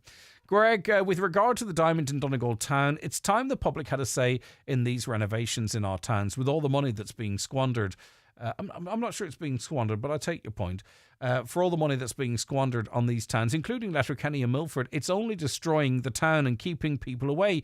If you take Letterkenny, if a bus or lorry broke down between what used to be Gallagher's Hotel and Church Lane, there's no way for traffic to be cleared if that vehicle went on fire. No thought went into the escape routes or emergency vehicles or how they'd get near it. I mean, there are a couple of wee routes down there, are they? But I take your wider point. And let's not forget, there's big moves on, and the public should be consulted more. There's big moves on in Letterkenny, for an example, to make the town square there more, I don't know, for the people or of the people. the work was done previously, and it's beautiful, right? But we kind of lost the use of the that square. Donegal Town ongoing controversy there. A caller says, I think it's very unfair if people don't pay for a meal. This is another issue we had yesterday, and I'm catching up on them now. There's a young girl working in a restaurant. There was a group of lads come in, ate, had drink, but they slipped off without paying. The person was on a day off. Their boss called them and says, by the way, you're going to have to pay for this check, and I'm going to take it out of your wages over subsequent weeks. And the listener wanted to know, do you think that's fair? But this caller says, I think it's very unfair. If people don't pay for the meal, the poor waitress has to pay for it. Bad form. They should have a bouncer to ensure they pay. Also, too, are they going to be asked to pay the retail cost of it, or sort of the cost of actually creating it? Greg, people are asking the car manufacturers to put in measures to prevent drink driving. What about self-control and being responsible as an adult? People want babysitting nowadays. Well, we've tried the education, we've tried the pleading, we've tried the will you, and I think really what happens is you get desperate and you introduce laws or measures. Here we go on this issue again regarding the young person being charged because people walked out without paying. That's totally illegal. She was probably in the other side of the room when it happened. I have no words. That's for the scum that did it, i.e. that's what they call the people that... maybe whoever is responsible is listening and they didn't realise. You don't want that young person picking up your bill, do they? Back to the pharmacy. Will the pharmacy be allowed to give the items for these illnesses for free with the medical card? If you go to the doctor, it's free with the medical card, so we need no cost when going through the pharmacist. And I asked Tom Murray that question, and the answer is yes, it would be free through medical card. But there's no one in there, Caroline, or else I wouldn't be rattling on for the last 15 minutes. Love you too. A caller says the only people to blame for the housing crisis are the sitting councillors. In 1908, they built over 7,000 houses. Oh, I read that one yesterday. All right. Let us take a quick break. We'll be back with more on the 9 till noon show in a couple of minutes. The 9 till noon show is brought to you by Letterkenny Credit Union, with monster loans available up to €60,000 for all occasions. Visit letterkennycu.ie. Darren knows these roads. He knows every turn, every tree, every person's house. He knows when he wants to put his foot down. But here's something he doesn't know. He doesn't know that Jim is searching for his phone and has taken his eye off the road, just around the corner ahead. Darren doesn't know this. But they're both about to find out very quickly. Even if you know the road, you don't know what's coming. Say no to speeding. A message from the Road Safety Authority. Visit rsa.ie. Attention Donegal, Derry and Tyrone. PD Bathrooms and Tiles are proud to unveil our newest and most stunning showroom in Lisfannon Business Park, Buncrana. Located right opposite the Northwest Golf Course, we offer unbeatable quality and incredible value. For 30 years, we've been the experts in total refits, stocking and serving as the sole agent for many top brands. Visit us today and transform your space with the finest bathroom and tile solutions. Telephone 93 95 884. PD Bathrooms and Tiles, where excellence meets value. Lisfannon Business Park, Buncrana, F93H10F. Hi, Paddy here at Shane Conley Cars in Donegal Town. Are you looking to upgrade your car? With Shane Conley Cars, you'll find makes and models for every budget. Great finance options, and we also accept trade-ins. Check out ShaneConleyCars.com or call in to us at Shane Conley Cars from Lonaher Road, Donegal Town.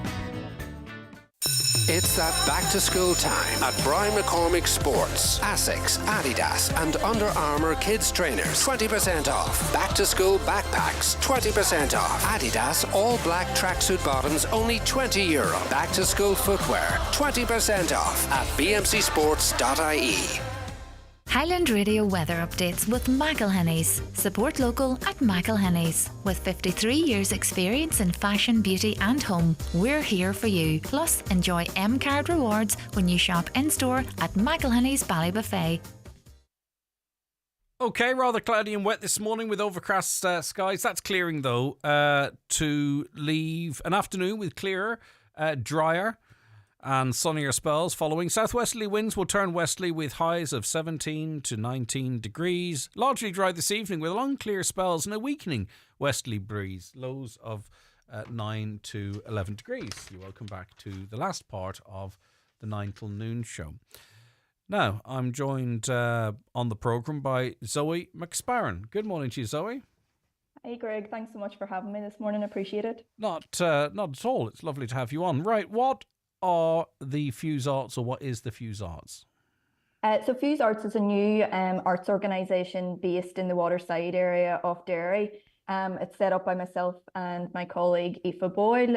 So we both were employees of the Waterside Theatre and Arts Centre, which recently closed its doors at the end of June. So just at that point, we were both sitting down and going, we've done so much work here. There's so much need for an arts organisation in the Waterside. Let's not stop now. So we have been working on setting up a new organisation ever since then, and been able to translate some of the work that has been done at the Waterside Theatre over the many years now into a new initiative. So yeah, we're a community led producing and commissioning company. We really want to understand the needs of the community and how we can then feed that into different arts projects. So for example, we might come into schools or community groups and be able to work with that community to devise an arts project around a theme that might suit them. We can also facilitate different arts accreditation programs and also devise lots of other programs around the arts in collaboration with various other organisations across the island of Ireland as well. So a wee bit of everything, to be honest. Sounds great. How long have you and Aoife been working on this then? So we got the news that the Waterside Theatre had sadly lost its funding back in April. So it's something we've been exploring ever since then. But you've done an awful lot in a short period of time then. Yeah, it's been all go non-stop. Yeah, for sure. And received a funding announcement as well. We did, yeah. We were absolutely delighted. This was a funding application we'd actually put in while we were at the Waterside Theatre. So we are really, really grateful for the Waterside Neighbourhood Partnership. We have been able to translate that project over. Basically, everything about the project is staying the same, but it's just the overarching leadership on the project which has changed. But yeah, we're absolutely delighted to receive the Creative Youth on a Shared Island money. So to do the To the Power of Three project. So that is a collaboration between ourselves, Tala Community Arts in Dublin, and Creative Places in Enniscorthy. So did you create the connection to those two other organisations ahead of the funding application? Yes, so we did. So how did that come about? Tell us a bit more about that then. So we all had a mutual contact in Dublin County Council, South Dublin County Council. So they have been a great support throughout the initiation of the project. We kind of got together and we've seen similarities in the ways we were working and the ways we were working with young people particularly. So from that point, we started to do a lot of research that was ongoing anyway in the organisations, because we do all work quite similarly. But we looked into we set up different focus groups with young people in the three respective cities, and really got to know them and got to understand what their idea of what a shared island is and what it means to be a young person on the shared island. I find that quite complex to get my head around, and I know you're sort of in the heart of it and you get it right. So really my question is, what's the output? So how do you see you working, say, for instance, with children in this area? What's the product of that? What's the output? Yeah, so it's a project that's really, really led by the young people. It's something that the young people's voice is at the heart of at all times. But in terms of the actual structure of the project itself, it's going to consist of a series of creative exchanges.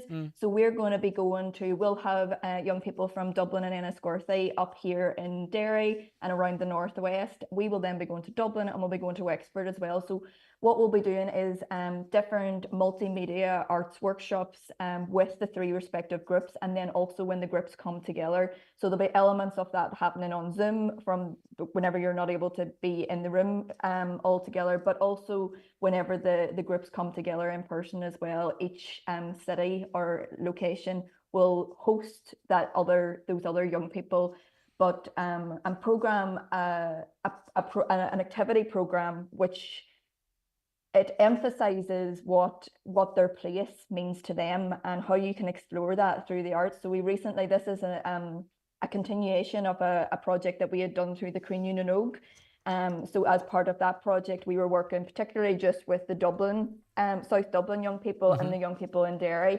And we had done a series of exchanges. So they had made little time capsules and sent them to the respective cities to introduce the other city to the other group. And then we had the Dublin young people up in Derry as well, where the young people gave a bespoke tour of Derry. So what Derry actually means to them, that it's more than just the tourism side of things, but it was actually looking at, okay, that's where I lived, or that's where my friend lives, or this is what we do here, or this is somewhere we want to go. So it's really giving those young people a voice, but through performative methods, to really share their culture and their place with other young people. So yeah, it's going to be a series of exchanges. So that'll be a series of residentials. And then we are hoping for it to accumulate then in an all-island creative youth festival somewhere along the border. That's something we're hoping we'll be able to continue on a yearly basis as a legacy of this project. But the whole idea is that that's led by the young people. So there's an arts leadership element there to it, that they're really directing where this project goes. And that's also feeding into the idea of the whole structure of the project, that we are preparing young people for the future. So they are taking on those arts leadership skills. They're learning those more like skill-based skills within the art forms as well, so that they're able to go off after this project and potentially become art leaders themselves, or arts facilitators, or artists and creatives, potentially making their own complete performances.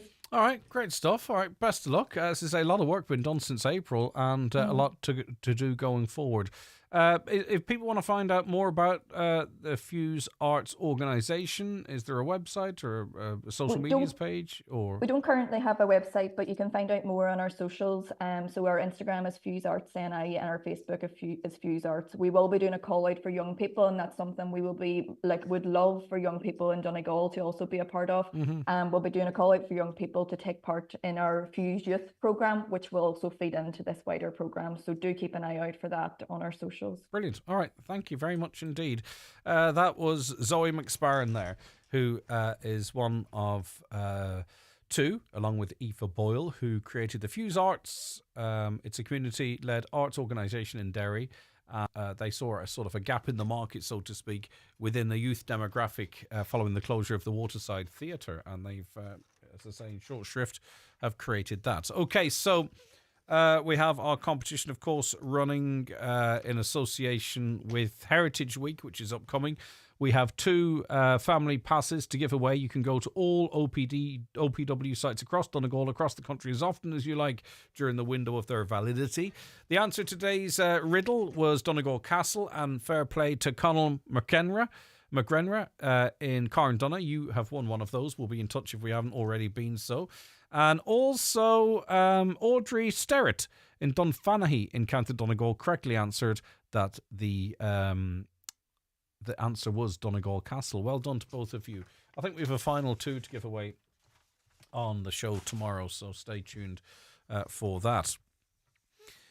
Right, okay, just some comments as we head towards the end of the programme. Can you find out, please, if an under 18-year-old can be accompanied by an adult to the Wolf Tones on Saturday in Letterkenny? I can't seem to find any information, just 18 plus event, thank you. A toughie, I don't know the answer to that question, but we'll find it out and pass it on to you, don't worry about that. Coffee and Scones fundraising afternoon in aid of Bumbulance, that's the Sick Children's Charity. It'll be held in the home of Breed and Walter Gibbons, Capri, Ballybofey. Their air code F93EEW8. It's on Sunday, and it's between 12 p.m. and 6 p.m. All welcome to support this worthy cause. That comes in from Breed. Well done. Yes, you can cut hedges if there is safety concerns, but a farmer must get clearance from Donegal County Council first. Thanks very much for that prompt reply. This sort of collective brain, the fantastic brain that we have around the northwest and beyond here. Right, okay, I just want to give you one more mention of this because it is running tomorrow and for every Friday for the next month. We have €2,500 to give away in the show tomorrow. It's part of our €20,000 cash giveaway. And the reason I'm mentioning it again, it's the final reminder for me that if you want to be in all 5 draws, you need to get your ticket today. You need to get it before the first draw tomorrow. You still have a great chance thereafter, but this is the early bird option, effectively. If you want to be in with a chance to win $2,500 tomorrow, the following Friday, and then 10,000 on that following last Friday, which is the 6th of September. Get your tickets now. You can go onto our website, highlandradio.com. You can get one ticket for a tenner, which is fine. You can get 6 for 50 if that suits you or your family, or 10 for 80 if you want to group together and get 2 free tickets. Why not? All the tickets of equal value in the end. They all go into the draw drum. And as I said on the show a couple of days ago, there are fantastic competitions on social media that have massive entry into them. And they're fantastic, as I say. This is one of those that it's kind of ours, right? It's for our listeners, our little collective here in the Northwest. And the chance of you winning, obviously then, with less entries, is greater. So $2,500 tomorrow, $2,500 the final, the next Friday, and then $2,500 and $10,000 on the 6th of September. So if you want to be in all 5 draws, go onto our website, highlandradio.com, click on Mega Summer Draw, answer a simple question, then choose what tickets you want. It couldn't be simpler, and it's incredibly secure, by the way.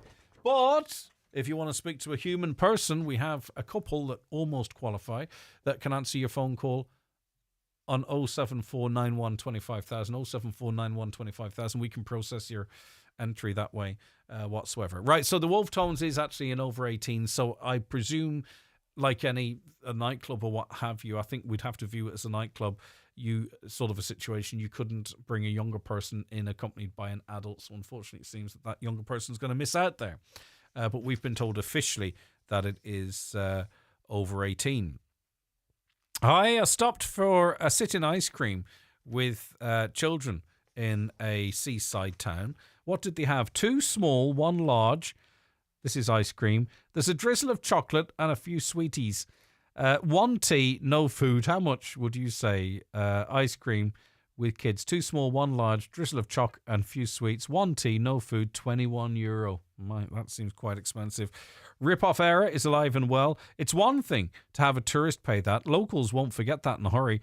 They then want us to shop local. I was and still am in shock. Seems a lot, thanks. It's a disgruntled customer who wishes to stay anonymous. 2 small ice creams, 1 large, a cup of tea, and a few, a drizzle and some sweets on the top. €21. Big money. Well, wouldn't be me buying it for the kids, I'm afraid. Sorry. I'm too tight. Right, okay, that's where we're leaving it on the show today. Don't forget, tomorrow it's our Friday show, which means we have a Friday panel joining us from 9 to 10 to discuss some of the big issues and topics of the day and of the week. We really appreciate your involvement in that as well, so please tune in for that. That's Entertainment returns tomorrow as well between 11 and 12, and we have a busy 10 to 11 hour as well. I can't reveal the figures because they're embargoed to 12, but new listenership figures have come out and shows that more of you are listening to this show. So me and Caroline and Shannon as well, of course, really appreciate not only those of you who loyally listen to the show, but those of you that have found the show more recently as well. It's great to see more people listening, especially, as I say, in this day and age where media is changing and stuff. So you're still choosing us. It's greatly appreciated. We're back tomorrow at 9.